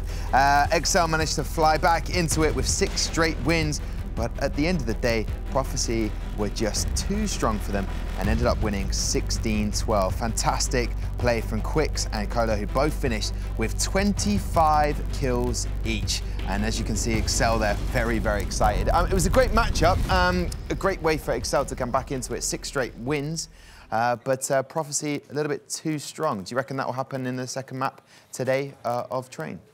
I wouldn't expect it in such a way. I don't think Excel have that much on Train. Like, obviously, they picked Mirage for a reason, and it felt similar to the Method game last week, where they had, quite a weak CT side, and T side was a lot more drilled, defaults, that sort of stuff. And I don't really see it on Train. I feel like they needed to get off strong, and then get in it, and then, start off and just take it from there, really. I think it really depends on the good play of the guys on the Prophecy side, because the big difference maker was those guys you're talking about having most of the kills in the server. The guys from Excel were okay. There was no real problem. As a team, they did fine. But, I mean, he called it before the game. It was Kolor, the AWPer, who was having a huge impact for the Prophecy guys, and so that was the big difference maker on a lot of the rounds. So you reckon it was their T side or their CT side that Excel need to improve on in the next match? It's definitely the CT side. They had that issue last week. They only got 2 CT rounds against Method, and then, this week it's only 5. Obviously, it's an improvement, but it still needs to be improved on, really. Yeah, and what about the eco rounds? Were they using that as best they could? Prophecy against Excel, was that why they managed to race into that 10-5 lead at half-time, or was it just they were just the better team taking the shots when it mattered? I mean, it's tough to tell, because the key thing is, first of all, their star players were hitting all their shots.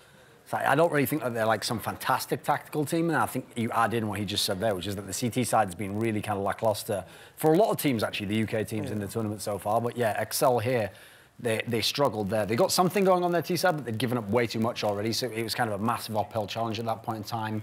Prophecy could taste that the victory was near, and you saw in all those clutches, they were really going for it because they thought we only need one to break them, And so I feel going over to Train, it should still be competitive, but the problem is at the moment on Train, you really want to get a lot of CT rounds. You want to really have, you want to win the CT half, you want to make it easy as possible, because it can be tough getting the T side executes off on that map. I mean, because when Jackie got the latest gossip, I like to call it, backstage, Quick said he was really confident with the maps that had come up, and if that's his side, Quick's on their map, then you're expecting him to they've got to be confident for a reason, so this probably will look like or he's a liar.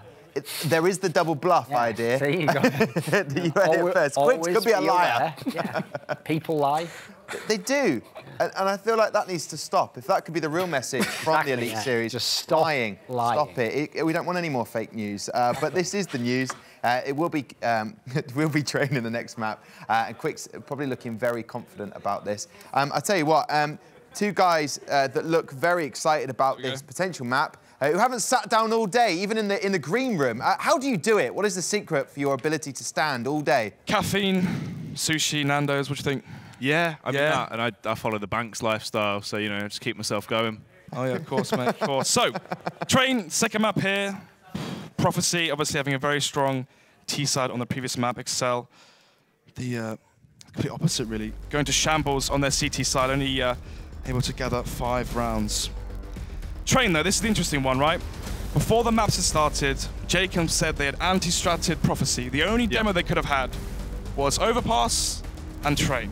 So maybe we were going to be seeing a lot more here. They said they had heat maps, counter strats. I mean, that should make their CT side very easy if they see certain smokes, certain Molotovs, knowing what that exact execute is and able to determine the best counter to that.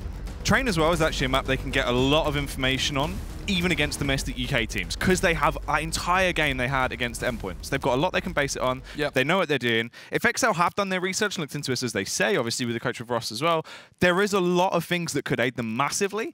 And I mean, Prophecy, Train's one of the maps we see them go to quite a lot in other things as well. It's not a map that, they stray away from. Absolutely love it. They thrive on it. So they will have a lot of benchmarks they can base this off. Let's go to the basics of Train, right? Your CT side, AWPer. Towards connected, towards Ivy, towards Green Train and whatnot, finding multiple entries is what you want. On your CT side, AWPer, Kolo being a very, very capable AWP player. On the flip side, though, you have Lazar, of course, known to be a bit more passive, a bit more reserved, doesn't want to really give away his frag. And I feel like a map like Train is one where a style like that can really shine. Okay, you can play more passive. You can fall back towards connector, find those kills as they cross from green train, from blue train, whatnot, towards sandwich, towards that site. So they don't always have to be that aggressive. Yeah, it's going to be interesting, obviously, the knife going on now as well to decide which side they're going to start on. Big as well. Yeah, if you look at train in terms of actual maps, I mean, this and Inferno are obviously the two big ones in terms of how vital it is getting that knife.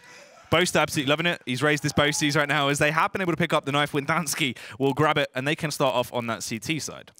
Yeah, after the game, they're sort of disappointed with that one. They thought after winning 6 rounds in a row and finally getting that advantage level 10, they're going to take it. Unfortunately, their Prophecy, as soon as Kola started hitting those shots on the AWP, oh yeah, things really got locked down on that Prophecy CT side. Because we saw, what, 6 rounds on the trot. Yep. Kola gets the AWP out. Huge performance, hat-trick of kills, and then it was all downhill. Got to remember as well that crazy clutch from Jacob, right? That crazy 1 versus 2, the spray transfer, the double headshot around triple boxes. Got them that 11th round, and then ever since then, they all got so hyped. Luzza banging his chest, obviously his heart rate in the moment. And ever since then, they, I don't know really, I'm just trying to think. Lost discipline, got a bit overconfident, a bit arrogant, more sloppy plays, And the cracks started to show. Prophecy really taking advantage of that one, but I believe we are ready to go into the pistol round. Excel winning the pistol, that's why you heard Boast screaming. Yeah. Trying to get his team hyped, trying to make this a 1 versus 1. A 1 versus 1? A 1-1. If Excel lose 0-2 here, Prophecy 4-0 ready, looking to really be perched up there at that top 4 spot. So let's get into this. It is going to be Train. XL will be starting off on that CT side. Prophecy, of course, on the T side. Why don't you break this one down for me, Snuds? So, 4 sets of Kevlar on the CT side. Jacob, the kit and smoke. Obviously, the kit smoke is so strong. Having those Glocks, railing off shots into the smoke is very different from an AK spelling a smoke. Glocks obviously doing 11 damage. Usually, you just pick up your knife, you try knifing through the smoke. That's how lackluster that T-pistol really is. 2 sets of utility, smokes onto Calais and Slap. Let's see though, Windansky, if you can find the entry here, onto Arch. Close angle, they peek together, but luckily enough he gets away. So even though there is no trade there, he gets information and can still stay alive into this. Aggressive drop straight away through Pop Dog though, and they got a raring to go towards the A bomb site. Lazarus Wild boosted onto the connector. Should be able to spot them if they do cross towards the site from Electric. That's going to be as well. Over as well there from Calais. Oh yeah. Smoke being thrown, and also Jacob rotating it behind the site towards Help. But look at the bomb, it's towards B. Quick sip, trying to sell a fake. Don't think he's done enough. Windansky trying to hold the line, but the bomb has been crossed to the side. Actually gets dinked up as well, so he won't be able to face and try to get these frags and not allow them to push. He's keeping them busy though, stays alive for a very long time, even though they have secured the B-bomb site and got the bomb planted. Arch up close and personal though, reigns supreme with his Glock. It's a bit all over the place right now, somehow they boil down to a 2 versus 2. No Kevlar on the remaining 2 T players. Just a Molotov, he can ricochet off of that door, land on the side. There's a kit though on Jacob. They have time to play this one. Bait out the defuse, bait out that Molotov, and try win. Actually got the smoke that counters it. This is huge. The smoke will disperse the Molotov. He can just stick it all out. They can't retake it efficiently, and they pick that one up. Yep, completely forgot about the smoke grenade there. Molotov. Not really finding any success there. I like the game plan though, right? Yep. Typically, on your T-pistol, on any T round towards that B-bomb site, you want to push towards the deeper trains, get in towards connector, try and close the gap between the Glocks and the USPs. Obviously, the USPs have a big range advantage. If you are stuck towards that site, stuck towards ramp, stuck towards heaven, or upper, sorry, those USPs really are in favor. The good hit there from Collar. Just spot someone going close towards Poplar. There'll be Luz with the MP9, trying to stack up as much cash as possible. Bomb going down for Prophecy. They are going to be full eco, and typically, sometimes you do see the AWP. We saw Thomas do it today. Stick on that USP versus the eco. Lazar, though, not opting to take that risk. We'll go for the MP9. Only $1,100 and $600 in the bank per kill. Talking about kills, though, Connor finds the first through the smoke towards Ivy. And then find a second. I'll just Nice early tag there on towards Lazar, obviously, as well. He's still just trying to do damage. He is just taking those pot shots, but can't quite finish him off. Arch up close to plus with a P250. You thought potentially he would have found that, but they are just getting dispatched. Everyone is hitting the deck. It's all left on Calais. Only 2 players on that CT side have taken a bit of a hit, so they're a little bit squishy, but it's nowhere near going to be enough. They should take him down and swiftly move on to the further. Yep, strong anti-eco here from Prophecy on the CT side. We saw the same affair there, right? They won the pistol on Mirage, and that was pretty much 50% of all the rounds they got on their CT half. See if they can change that now on the more CT side of the map. That is Train. Lazar, let's see if he buys the AWP. That'd be interesting to see. Obviously, to get a few frags there of the MP9, that's $600 in the bank for himself. Prophecy on your screens now as well. Currently 3-0. So yeah, Lazar buys the AWP. UMP kept from Windansky. And Laz's AWP will have no competition. 5 AKs, 5 rifles onto the T side, so should be able to get aggressive here, abuse the long-range advantage, and understand that there's going to be no AWP on the opposing side. And try and get that first frag, the entry for his team. Time in there, if that had been slightly different as well, Connor's nade could have been absolutely massive. Put a lot of shrapnel into those other players in Prophecy. He's going to play off the close angle as well, Snods, with the backup of Lazar. So, smoke comes in. Connor's walking here. He's probably heard that crouch peek there. Obviously, here's the sprays. You might call that there's 2 players towards Ivy. Typically, you're expecting an A split at that point. You can see already 4 players here on the CT side. Windansky playing close towards ramp. When you are playing solo B, on your CT side train, you want to play close. You need to play for information. If he's playing far back, especially with this UMP, and they get the site, the retake can be so hard if the T's get so pushed towards connector. They are going to take the fight. Connor goes out, but he wasn't ready for the crossfire. Kolor will hit him in the side of the head and take him down. Lazar's forced to fall back as well and give away that extra map control, but he will go 1-1. Takes down Slap, gets them back into a more of a manageable situation, but Boaster is going to fall to Callie. Look how low Jacob is as well. He is playing from type Pop Dog, but Lazar's doing damage. He's somehow starting to pick off those frags. Those very Lazar kills. Yep, finesse with the AWP. Windansky as well, the UMP will find a frag. Arch is low HP, but obviously the AWP won't really make too much of a difference there. Arch trying to get an entry here onto this A side. Jacob is low. Lazar as well, and he will fall. Jacob and Windansky versus Arch and Quicks. Arch low, Jacob low. Kit and Windansky, utility low on both sides. Just a smoke grenade here onto Arch. So bomb being planted, 15 seconds left. Look where the CTs are as well. They're so far away. Luckily for them, though, they do find the frag, and they have a kit as well. Quicks and then 1 versus 2, trying to play aggressive here. Do they think it's A? Seems like they haven't realized that it's not actually planted on bomb train yet, and it is towards B. So Quicks, he's gone up on the close angle by connector. If he finds his fragment towards Jacob that's 2 HP, with his pants down, now it's very easily winnable for him. He's trying to listen out, hear those footsteps. Windansky is coming in from the rear. Windansky's just going to try and hold it, but he's got to react fast. Sure, he has the kit, but he needs to tap it, yeah. Let's see now. On the bomb, he will stick it. Quicks, he's going to go for the face. Oh! No, doesn't peek it. He doesn't realize that Windansky got behind. He gets it. Windansky gets the headshot as well on towards Quicks. That's a huge round. Yep. Windansky there anticipates. Quicks to not face that. You saw what he did, right? Get close towards the ankle. He tried to show his shoulder. Try and bait out Windansky to get off of that bomb and try and force or push him towards connector instead, though. Windansky knows still the experience paying off. He just sticks it. And in crunch time, he will take the frag as well. Quicks does fall. So 3-0, strong start here. Frixel on their CT side. 4 rifles now. AK picked up. Lazar finds a frag as well onto Slap. We're onto the quasi buy. The bomb was planted, but it's not the full buy here just yet. I believe they'll be able to buy up into the next round. So Prophecy here, try and find 2 to 3 frags. Try and dent that CT economy as much as possible during the early portions of this first half. Nevertheless, a 3-0 advantage for Excel already. And a 1-man lead into this round. Jacob, smoking back over, just going to try and keep him at bay right now as they do group up, seeming like ideally it's once again going to be either the fake towards A, then rotate back through, take control of B. They are actually smoking over through the skylights as well, so it could be the take towards A site with a split push from Kolor. Bomb towards Electric. Let's see though, who is that? Calais now close towards the smoke. Boaster gets caught off guard, but Lazar does find the frag onto Quicks. Boaster goes down, the bomb gets planted, that's extra utility into the next round, but nevertheless, the loss with the AWP. He whiffs the shot. Bomb shouldn't be planted though, so standard affair here for the CT side, but Jacob and Boaster both going down, which means 2 guns going to be needed to be dropped.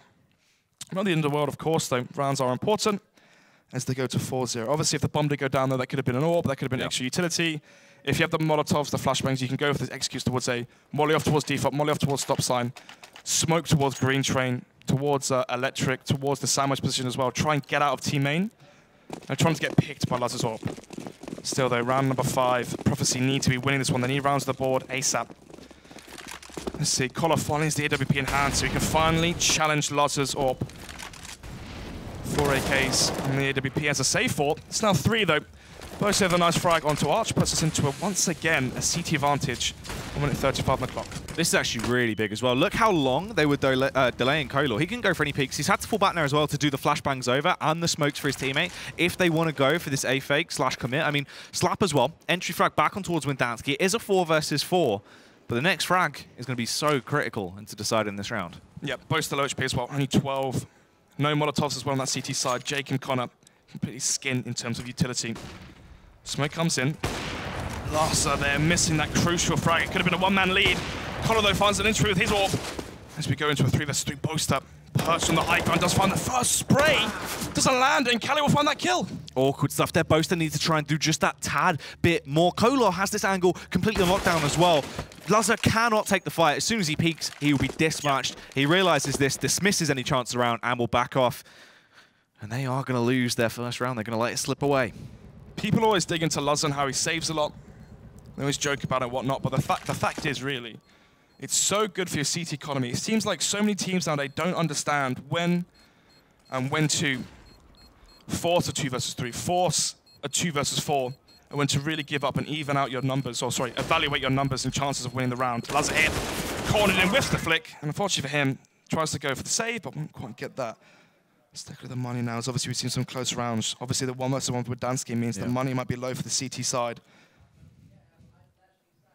Collar, the closest person to your screen. Star player really for this set. Prophecy side, I believe it's like what? Quicks, Slap, and of course, Collar being your star players. Nevertheless, though, with the eco, XL winning 4 on the trot, but the fact is you don't win them cleanly. You lose multiple players, you lose 2 versus the ecos, you have that 1 versus 1 win, and your money doesn't build up, and you can see one of the issues and the faults of playing rather sloppily and undisciplined versus the ecos, the fact that later on, it will come back to haunt you. It will, indeed, at this point as well. This should be the round in the bag very swiftly for Prophecy. Actually overwhelming Kolar, though. They've recovered the AWP. They can hold on to that. I mean, even if they just recover the AWP and give them some more money to play with into the later rounds, that could be very effective. But look at the bomb's placement as well, Snods. Not the end of the world, though, of course. 1 minute 15 on the clock. They can still salvage that one. Jacob finds the frag onto Arch. Slap as well. Gets the frag onto Boaster. Allows for the P250. Win 2 or 3 versus 3, but no players on the CT side have Kevlar. Jacob trying to do some damage, but the angle is going to be swiftly covered by Quicks. Going to juggle the weapons back as well so we can try and save it after the round to get back to Kolar. Lazar peeks out. Oh, you'd imagine he should have got the frag there, really. Yeah, Slap on 4 HP. The dink comes out. The second shot, the recoil, lifting the crosser just a little bit above the head. And of course, once Slap lands bullets on him without Kevlar, the aim punch comes through. That just allows him to spray him down, and Lazar can't find that kill. Would have been nice, of course. Would have made it 2 versus 2. Obviously, more money or more economical damage done to the T side, but nevertheless, we are into a 4 versus 2. Prophecy 2 rounds in a deficit now on their T side. Quicks just staying over by A1 as well, so he can try and defend that AWP. He will now fully commit to it and just save the weapon and backtrack off. Yeah, not really too much to do here. They did go for the EK, so we'll be able to vibe into the next one. When Dansky really wants to save this AK, I don't know why he's got the P250. Oh, it's my goodness, it's Quicks. There we go. There's Wendansky towards CT spawn. Eyes betraying me there. So, round number 7. Ooh. Thankfully, they saved the rifle, right? Connor, 3,500. If Wendansky didn't save that AK, there would have been a UMP onto Connor. And actually still is. So, okay, so he's dropped an AWP over to Lazar. So, Connor's taken the hit here. Could have had a full M4 buy. Instead, he sacrifices his own firepower and gives Lazar the AWP. He's top fragging currently for the CT side. Collar, though, fast. And you can see the problem. Lazar had to pick up the gun. It was dropped to him. Had to pick it up. Was slow towards connector. And Collar almost caught him off guard there. Luckily, though, he made it through. Wendansky here towards the B-bomb site, trying to play around Jakem as the push is coming in. Doesn't hear him drop, it seems. Quick's able to get the better of him as he takes him down. A 4 versus 3 already into the round. This is very, very fast. Kolar just holding behind as well. If they do backtrack through for T-spawn, he can take him down. But I imagine there's got to be a call to save at this point. Yep, we saw it a lot on Mirage. Even if the numbers were fairly close, 4 versus 3, you can win those, obviously. I'd always take the safer option to save. They are currently 2 rounds in the lead, but after this one, it'd be 1. They have the advantage. If they lose this, they throw away all those guns. Things could get out of hand for the Prophecy T side. Excel, though, we've seen the buy rounds now. Obviously, they're 1 eco, so we'll take 1 off of that. But it's 2 rounds for Prophecy and 2 rounds for Excel on these buy rounds past the pistol. Once again, the consistency lending itself potentially to Prophecy. They are going to slip through. Lazar this time actually is able to clutch onto his AWP and drag it with him into the following round. And it's vital as well, because the thing is, they're starting to let it slip. XL need to get as many rounds as possible on this CT side. This is where they really need to come in strong. And Lazar's AWP is that critical factor. I mean, Thorin said it best on the desk as well. He said you need CT rounds to buffer your T side, right? To make it easier. Don't have to stress as much once you do swap sides. Obviously, you don't want to be a scenario where you have to win the pistol. If you lose that pistol, you're near as well. Done. Anyway, though, 1 round separating these two teams. Kelly finds the first frag there onto both. The smoke comes in towards Popdog. Are they going to go through it, though? It's a failed Molotov as well. Jacob's smoke extinguishes the Molotov there. Getting close now with the UMP. If he peeks here, if he gets a flashbang as well, potentially from Connor. Gets flashed in towards Popdog. But it's Arch above Pop. Might be able to catch Jacob off guard here and make this a 5 versus 3 potentially. Bomb towards team main. Slow DFO here from the T's. Methodical play once again from Prophecy. But Jacob there goes for the push, trying to equalize the numbers. Fair play. You've seen nothing towards that. You need information. Yeah. Even though, you know, potentially throws around the rounds near enough done, he did try and give his team the best chance of taking it. That is unfortunate for them. Obviously now left in this one. Connor just going to try and play close to the smoke. Is he actually going to... No, just going to play with a close angle, see if anyone is going to push through, try and take down Slap if he can. But once again, it's more of a case of just holding on to these weapons. They do actually pick off quicks, though. A retake could be possible if they get another frag on the board here. Utility is all in the hands of Lazar, though. Surely this can't be another safer from the CT side. So scared to try and take the chance, and Arch from the rear will find the frag and turn this into a 4 versus 2. It just seems like Excel, as soon as there's a chance they can lose the round, they just save. Just like that. And sometimes it's good, sometimes it's bad.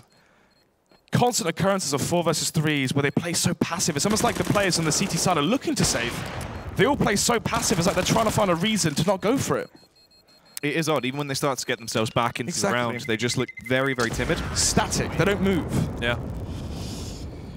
It's unlike at the XL we saw on Mirage, to be honest with you. It's... I don't know. It just looks like... Yeah, I mean, at least then they were going for the push towards Palace. Lazar, they're pushing from B short, trying to find the first frag, but very passive setup here from the CT side, not really going in their favor. So, 4-4, round number 9. Lazar does save the AWP. Has armor, full utility, kit as well. Connor, they have Kevlar and a smoke grenade. Prophecy. Let's see now. 3 players heading potentially towards Lazar's AWP. If you can find the frag here, try and salvage a gun for his teammate. There could be a chance into this one, but luckily for them, though, they are heading towards the A site. They dodge the AWP of Lazar. Quicks kicks it off as he finds the headshot on towards Jacob. Both are trying to play in the close and personal angles, trying to work around his 5-7, but he can't quite get anything going. Connor gets shut down as well. And once again, it's left in the hands of Lazar and Windansky, the last 2 members alive. Lazar just needs to save. That's the critical factor every time. He has to back off, hold onto the weapon, as they can't do anything. Such a difficult scenario as well. We saw Mirage would go towards B, Teaser go towards A. Yeah. Be left to save. Early portion of this game, though, you know, the first 2 rounds they won on the buy rounds, it was Lazar that found the impact, right? Those frags towards A main, those frags towards Popdog when he was playing towards Ali and Ivy. But now he's been going towards B. All he's really able to get is exit frags here. It seems like it's boiled down to the point where Lazar doesn't even want to try and go for those more risky openers that they need to play off. Well, he has really. I mean, the last round there, he went for the opener towards B. So he did try and get the first pick. The problem was, when you have the spawn, it doesn't always mean you should go for that peak. Yeah, it is true. Now, finally, Prophecy have taken the advantage as well. 5-4, they are in the driving seat. Oh, the double up setup coming out slots. Ooh, let's see. Jacob and Lazar now. Let's see. Are they going to go 1 up towards B, 1 up towards A? Or are they going to go for the double up towards the A side? Let's see. Jacob upping towards Connector behind Gold Train. Now jumping to Ivy. Sorry, Oil Train, which means keeping with that passive setup. And then Lazar upping towards Green Train. I like this. Good setup here. Could be a good read. Prophecy not really going for the executes. They're not playing execute heavy. That does tend to be more of an AWPing ground, right? Only real issue for them could be flashbangs or trade frags. But as long as the AWPs play smart, get a kill, fall back, get a kill, fall back, play smart. Don't overface and reface and give away your life unnecessarily. Very same old right now from Prophecy. Slow default, split and pick. Just try and wait for XL to make the first move and counter from the back of that. 2 players here from XL on that B side. Jacob and Windansky. Old school friends. I mean, these guys have been on teams for years, surely. Nevertheless, though, there'll be another slow round here. Quick, trying to show presence towards Popdog, trying to mimic potentially an A-take. You've got Slap as well, 2 flashbangs towards Ali. He might be able to try and sell a fake here, try and see if he can cause Jacob to rotate towards Connector, towards CT, and I believe they're doing that.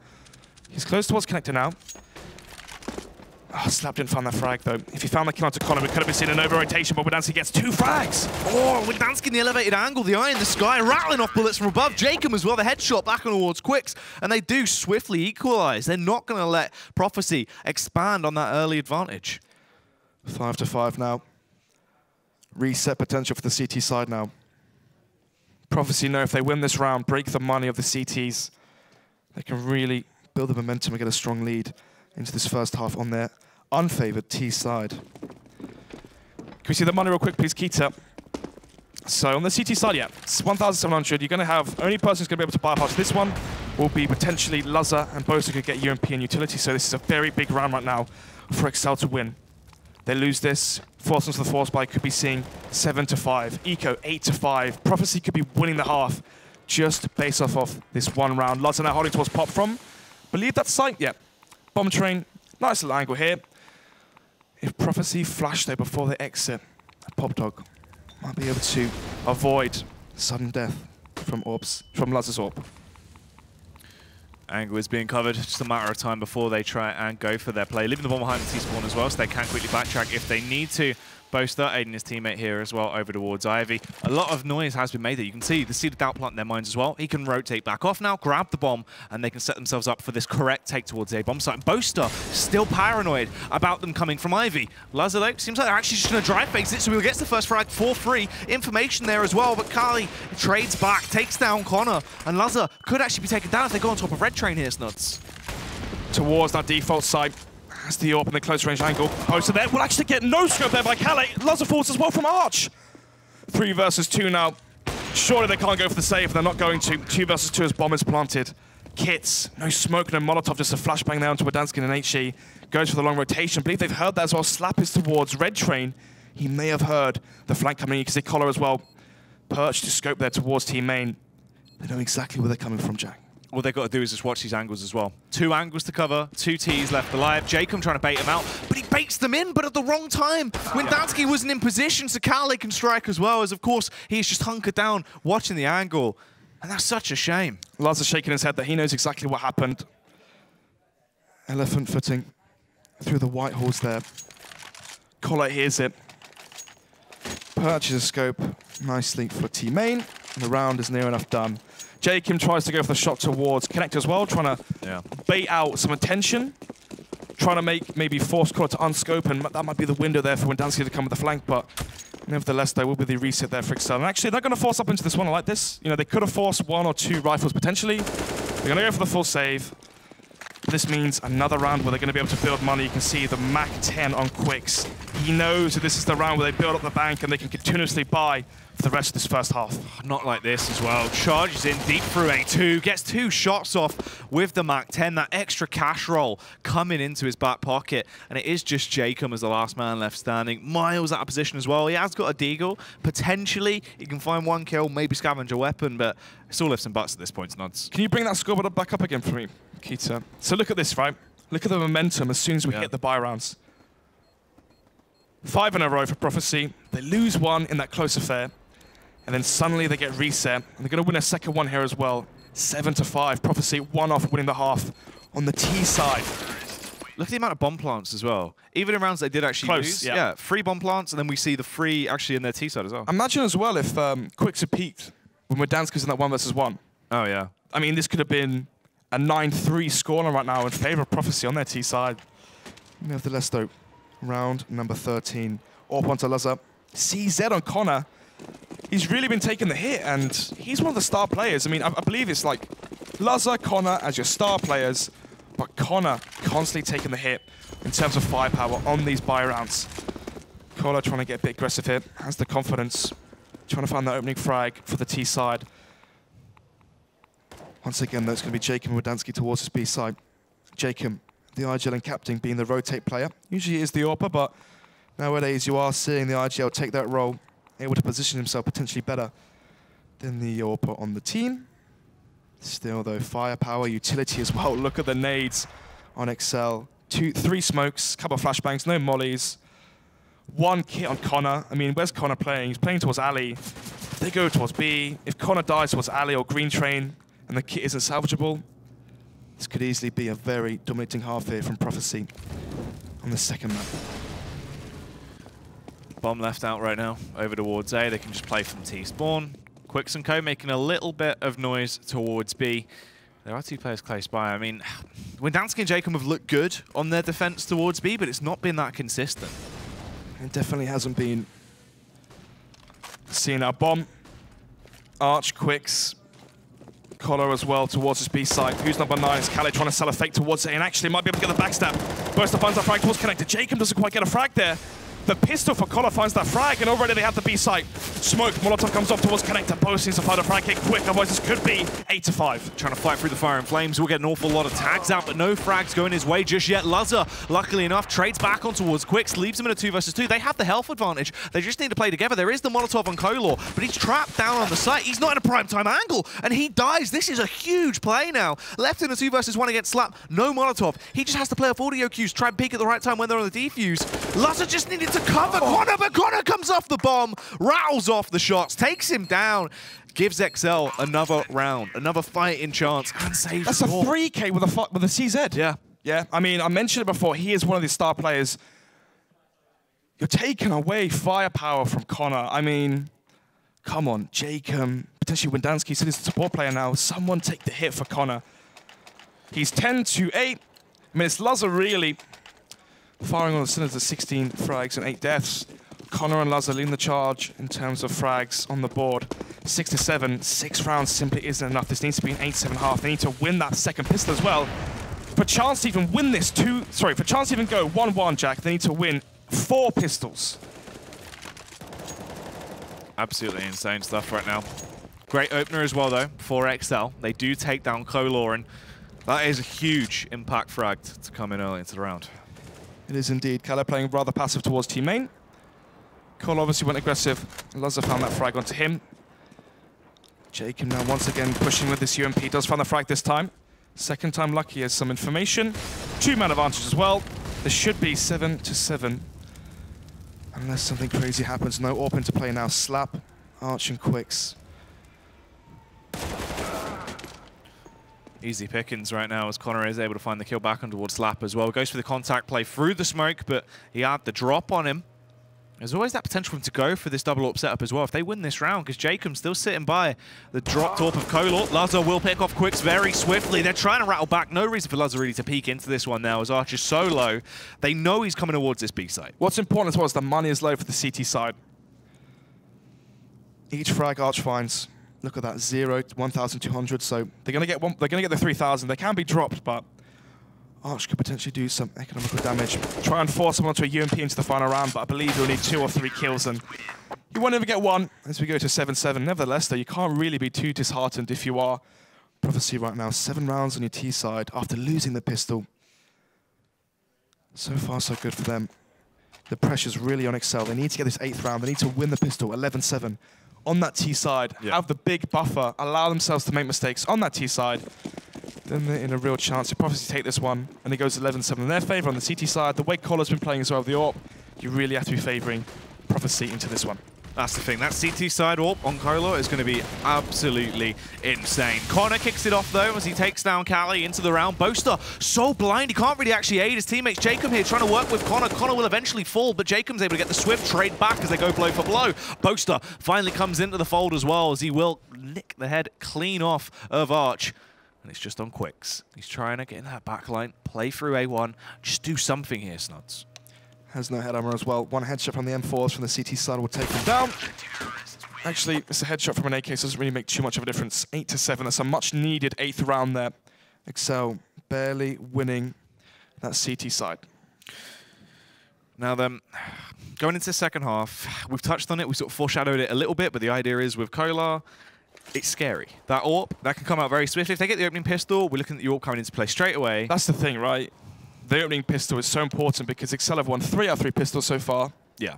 And they still lost that last map, 16-13. They said they had anti-stratted Prophecy on train, but what did they really show on their CT side? They showed timid plays, some scared plays. Luz, obviously, 16, 17 kills in 1 half. That's good, but how many of those are impactful considering that 7 rounds there on the CT side of Prophecy? But then again, yeah, he was hitting nice shots. He was playing very well.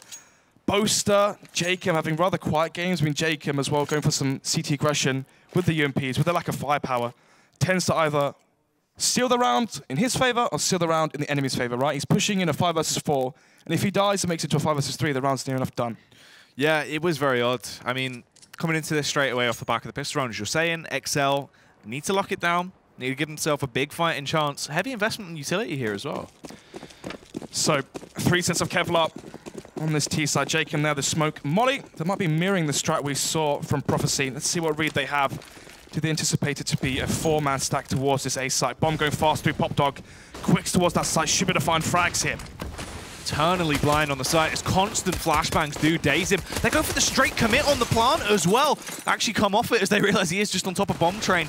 They're finding the headshots. They're going blow for blow right now as they get themselves into a 3 versus 3 corner. Kicks it off with a bang. Flamboyant stuff coming out as he starts to do a little bit of work. Picks off 2 of them, leaves it in the hands of Slap, who's forced to fall back, trying to make that noise though. What can he really do?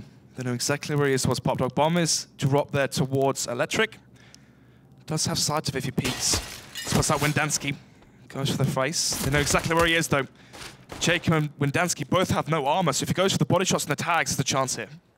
It is possible. Spots out Wendansky's aware of both players' locations. He just needs to try and play his cards right here. Spots out the bomb as well now as he floods his way towards the site. Grabs the kit in the walk and lands a sick headshot on towards Jacob. Brutality as he lands it. Gonna go for the straight commit as well. Wendansky tiptoeing over. He comes off, tries to fire back, struggling, but finds it. Prophecy gonna be able to get that round of the bag. Huge round from Slap there. That's clutch play, as good as it gets. Look at the relief on his face. Wins a crazy 1 versus 2. A ridiculous flick there, finding that initial frag in the clutch.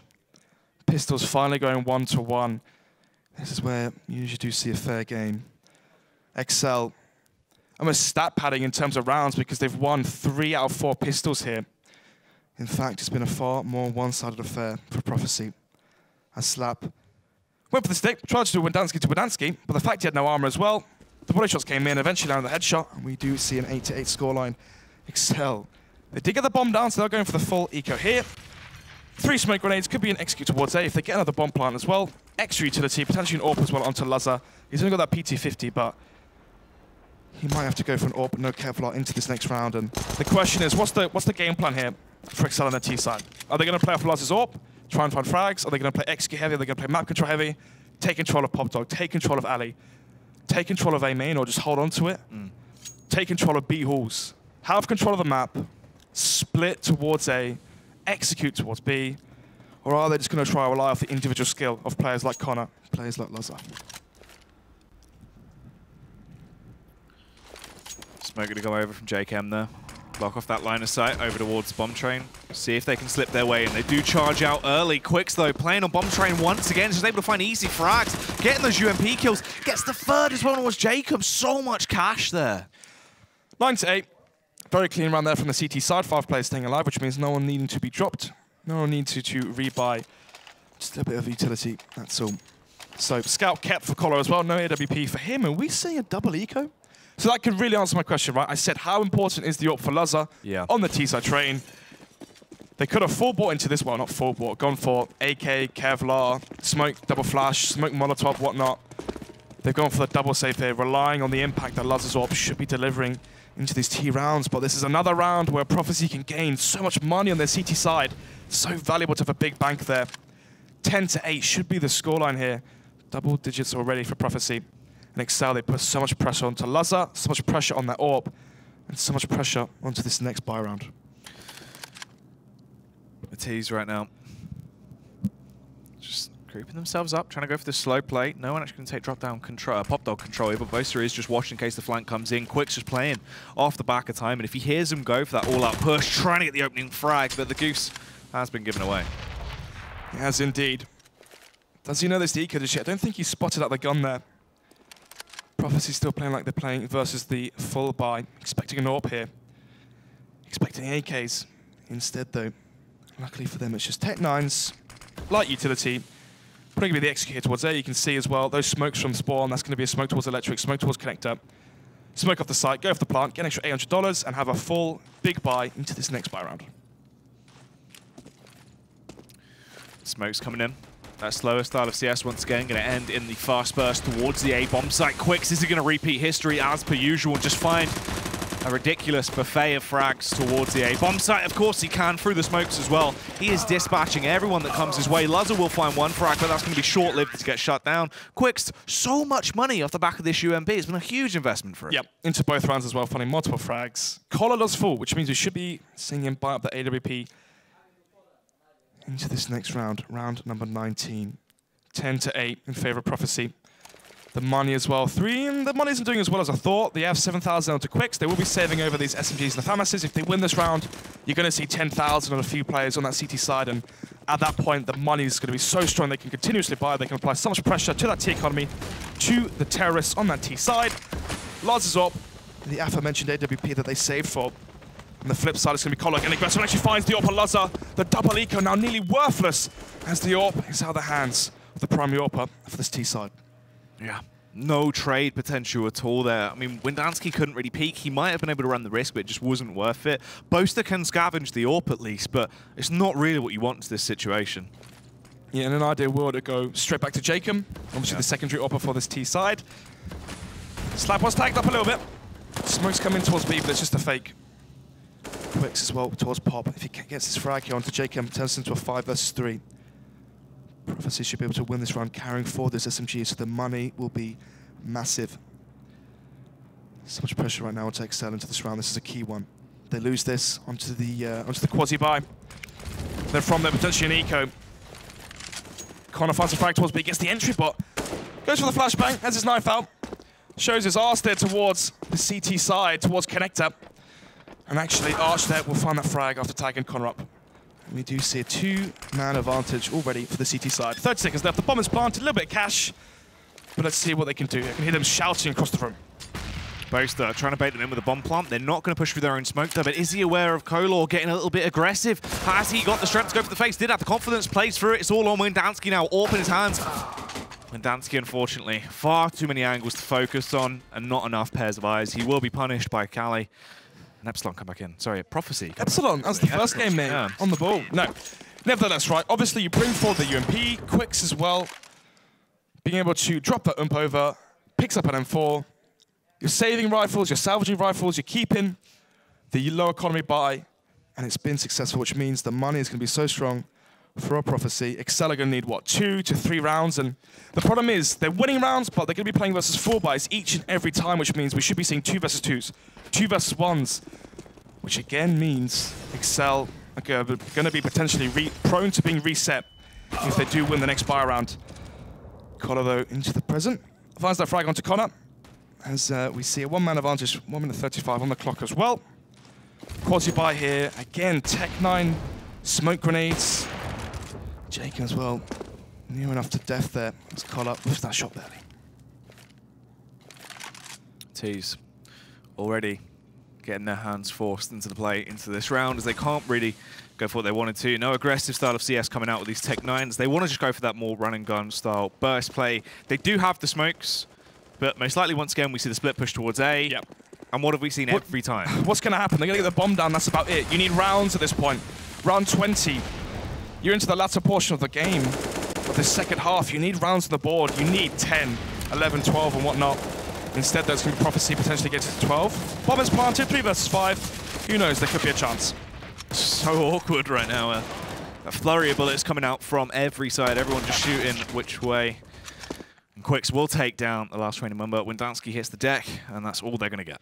No wind in the sails of Excel. 8 to 12. They get the bomb down once again, though. You see 15,000 the bank of Quicks. 5 players staying alive. They can nearly buy for the remainder of this game. Excel need to win multiple full buy rounds. They've been struggling already. Yeah. Need to grit their teeth. 5 AKs. Oh, sorry. 4 AKs. AWP onto Luzza. We saw Excel go for the double save just to bring out this AWP. We saw no effect from it. Nullified by the AWP call-up. Winning that AWP duel. Now let's see what they can do. Round 21, 12 to 8. 4-round deficit here for Excel. They need to claw this one back fast. Collar though with the AWP, going to peek out towards potentially. Does a scope, and he does just that. Smug face there onto Luzza as he finally wins the AWP duel. The game of chess, who peeks into who. Big round from Lazar. We need to see more of that coming out as well. He needs to start getting some energy back into him. He needs to act more lively into these rounds. But XL not going to try and throw away the early lead they have taken. Slow it down a little bit. Play with the tempo, Snods. 5 versus 4. XL finally have the advantage for themselves. They can't surely throw this one away. If they do, that could be all she wrote for XL this week, potentially going 0-2. Strong utility still. 1 minute left on the clock. They can go for executes. They've got Molotovs. It's looking like the bombers going towards B. Good read here from Prophecy. You can see how pushed up Quicks is. He has information. There's no one towards Ali. Sorry, no one towards T main. He's called the stack here towards B. Arch and Slap. We saw some strong plays for them on the previous map. Can they carry forward now onto the potential execute here from XL? Good smoke. 30 seconds left. The smoke is huge. This could be unreal. Slap playing up close and personal as well. Going to play around the smoke. This is going to be so fantastic. Connects the headshot on towards Connor. Takes him down. Arch comes into effect as well. He's in the backline. Quicks! The main man will punish Windansky, but Jacob connects the headshot, leaving them in a 2 versus 3. They have a quick rotate towards A. The path is clear, Snods. The welcome mat is down, and they have got muddy shoes. They're wiping all over it. Kits though on the CT side. Lack of utility as well. This frag there for huge burst of force from Calais. Jacob towards default now, trying to find a frag here. Turn this into a 1 versus 2 where it's potentially winnable. Bring around the roses though. Slap finds that kill. 13-8. You had the man advantage. You had the advantage. You throw it away carelessly. You allow Quicks to stomp in from behind. How does no one hear him? Yeah. How was he able to find a frag there?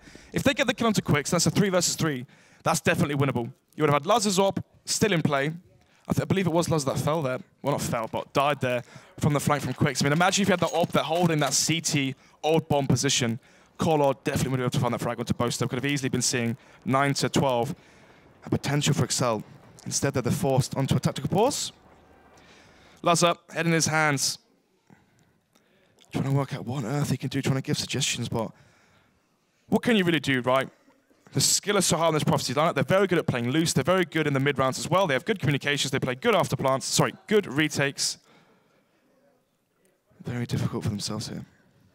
Yeah, not the best situation to be in. I mean, in terms of cash to play with as well, it's you know, it's manageable with this final one. They can get the AWP out if they want. They are actually going to go for the AWP buy as well, get that over on towards Lazar. But the thing is, we need to see him actually get that confidence behind him, right?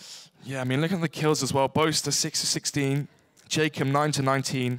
Windansky 7-15, Connor 17-17. So only players going positive or neutral is Connor and Lazar, the stars of this XL side. The other players here, the support players potentially, and the Argel and captain of Jacob, they need to step up and match the firepower that's being led by the primary op for this XL side. The flip side though, Quicks there 24-13. Cali as well 17-11. You can see as well the KDs are much better for Prophecy, as obviously they are in the lead. You would expect XL to have better KDs, especially because of the fact they went for so many save rounds. Yeah. Nevertheless, they call again aggressive. Doesn't quite find that frag. Goes to the reface as well. Misses the shots. Jacob tries to bait out another one. Molly comes in. They have control of B. They can rotate off Slap now towards A. Kola can hold this one in his own. 4 players towards the A site. Good information gathered and good map control here taken by the CTs. This is good as well. They get a lot of information off the back of that early, but look at these crossfires. Look how much confidence Prophecy have in relying on their teammates to get those efficient trades, Nuts. Bomb towards T-spawn. 1 minute 10 on the clock, 5 versus 5. Not really much happening here. As I say that though, Connor, one of the only 2 players really delivering right now for the T side, taken out of the server by Collar's op towards Ivy. It's another big frag found here by him. Actually, no, it was towards B, my bad. I just saw the AWP. Thought it was Collar. Double up setup for the CT side. Might actually catch XL off guard here. Question is, though, Boaster having a bit of a mare here. He's going to peek into the AWP, potentially. Oh, there's Kelly. A little bit tilted after Lazar does take him down, but goes 1 for 1. Jacob might be able to sell a fake here. What nades has he got? Just a smoke grenade in Itchy. Smokes down towards level. The bomb is going through Whitehorse towards A. They're trying to force a 2-2 setup here from the CT side. 2 towards A, 2 towards B. But Quickster doesn't move, but actually gets the frag there. Doesn't quite get the second, though. Ridiculous stuff. Quick's even getting 1 frag on towards Boast. You can see got all that audio information as well. Gally in the backline. What? Somehow gets away with that kill. Lazar eventually trades it back when Windansky comes into effect as well, but they've got 10 seconds, Snods, in the 1 versus 1. He can't grab the bomb as well. It's quite far away. There's no reason for Arch to peek. They win this, Prophecy, get another round. He could kill him after time as well. Surely Wendansky knew us towards Connector. Was there no call? Sloppy plays there. Poor plays there from Excel. Somehow, someway, Cali managing to get that 1 versus 2. 14-8. Excel looking lifeless into the second half. And you really, well, they haven't had a single round on their T side. Yeah. So awkward. Look at the cash as well. Can we see the scoreboard, please, Keita, real quick? Yeah, look at that. Wow. What's that? 7 in a row right now on the CT side. Prophecy having it on lockdown. The ult from Collar being so impactful. Quicks as well on the rifle. Plays so aggressive. Gets so many important and impactful frags. Doesn't allow Excel on the Byron to even get the bomb down. Khaled there from top of green train. Connor manages to whiff that one. Gets himself a frag. Arch as well. Catches Boaster running through his own Molotov.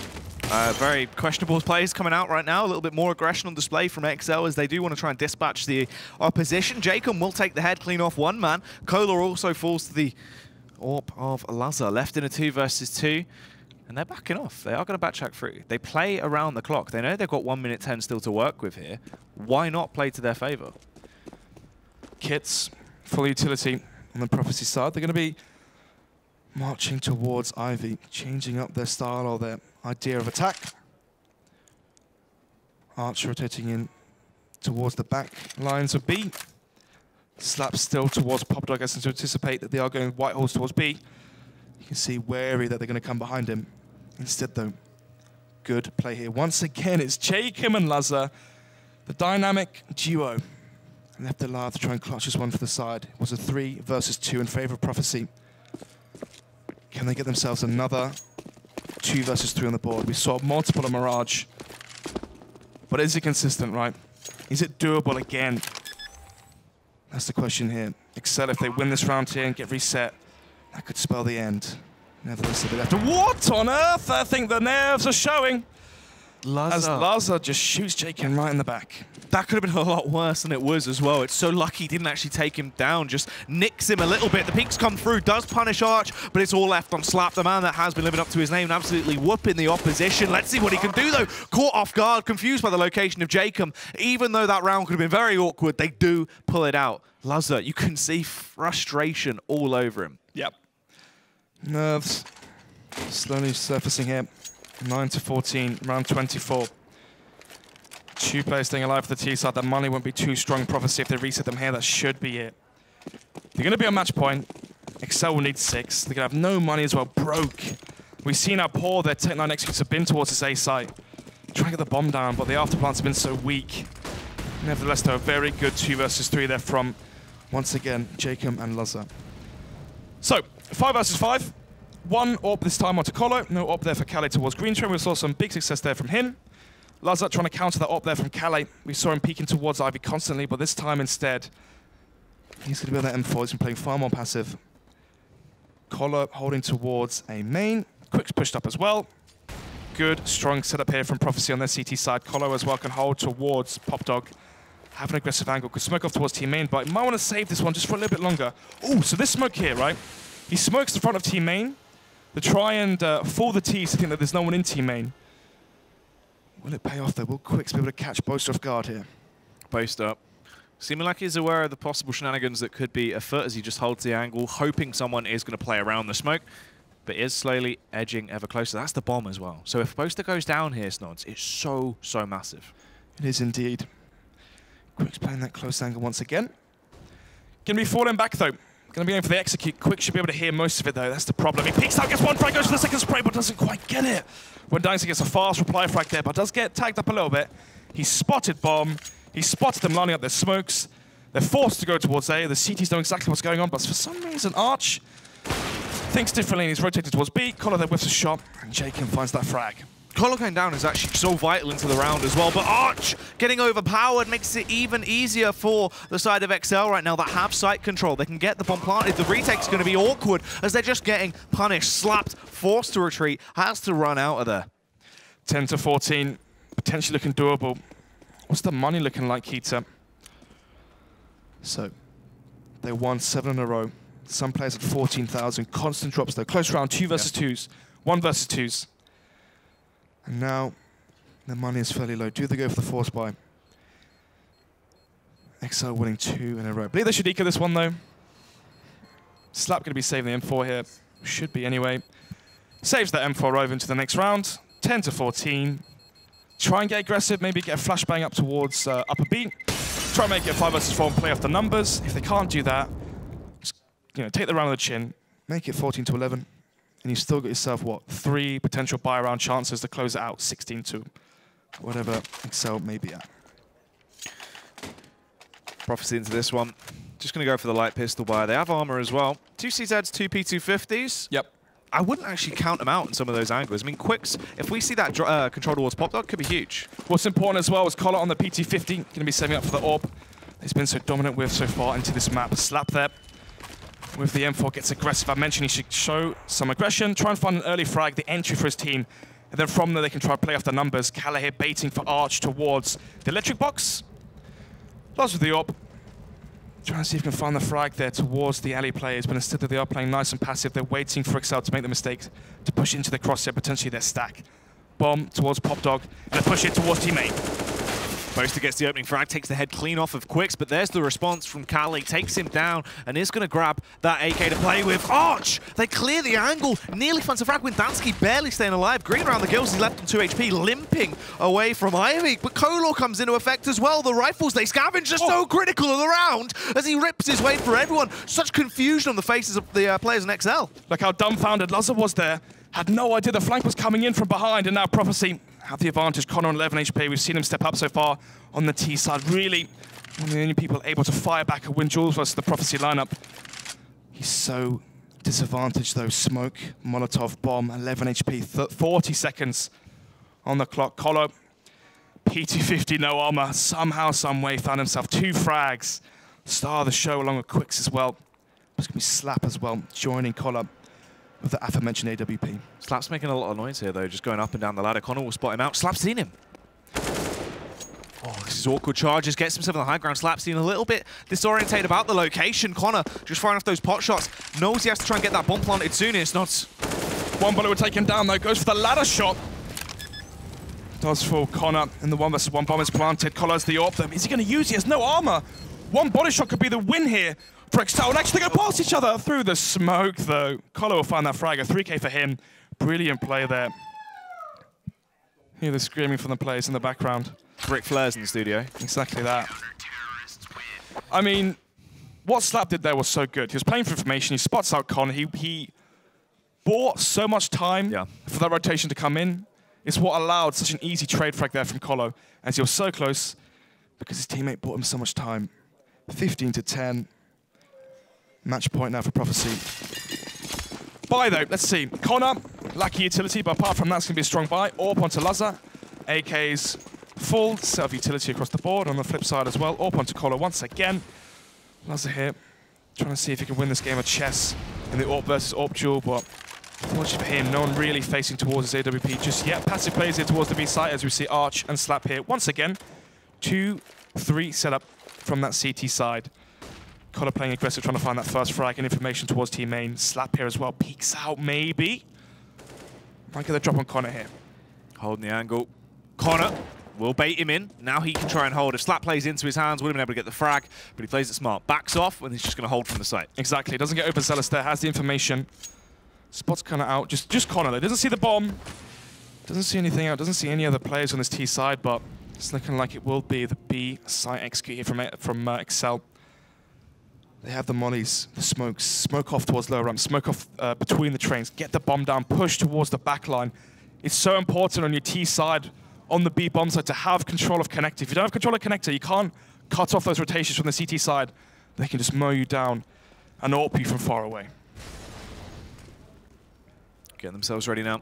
The B play seemed like that largest attempt, Snods. This is where it all comes down to. Do they have a smoke on this B site again? They have 2 mollies, 30 seconds left. The smoke saw it come down. The mollies now from the CT side, they're out. They should stunt the push here.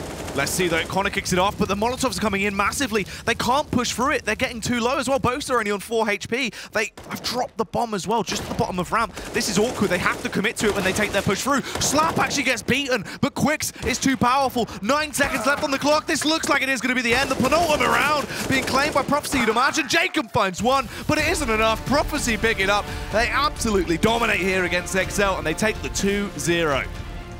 Extremely weak T-side there from XL. Only managed to pick up 2 rounds from an 8-7 scoreline on the CT side. It's a complete flip from what we saw in Mirage. Weak CTs and strong T-sides. And they're on their map pick, on Prophecy's map pick, where they said they had the reads, they'd done the heat maps, they'd done their research, trying to read their CT sides, their T sides, they come up very, very flat. It's a map where they should have done a lot more than they did. It looked messy. They hyped it up so much, and you got to wonder at this point if it was just mind games, because it didn't seem like they had that structure behind them. Thing is as well, right, that could be the game that locks Prophecy in for that top 4. Oh, yeah. They've had the 2-0 versus Endpoint, another team that was a candidate for the top 4. They've got the 2-0 now versus Excel as well. Method have gone 1-1 both of these weeks, which means they should be leading the charge here. Yeah, Prophecy are looking good. Obviously not dropping a map yet throughout this Gfinity Elite Series. You've got to wonder what's next for them, but I know what's next for you guys. We're going back over to the desk for the final time. It is going to be Tom and the boys on the desk. Thank you very much, Jackie. Thank you, Snods. Yes, Prophecy haven't lost a map in the Elite Series. What we're going to do right now is have a quick break. When we come back, we'll talk about all the action and hear from some of the losers and the winners of that match.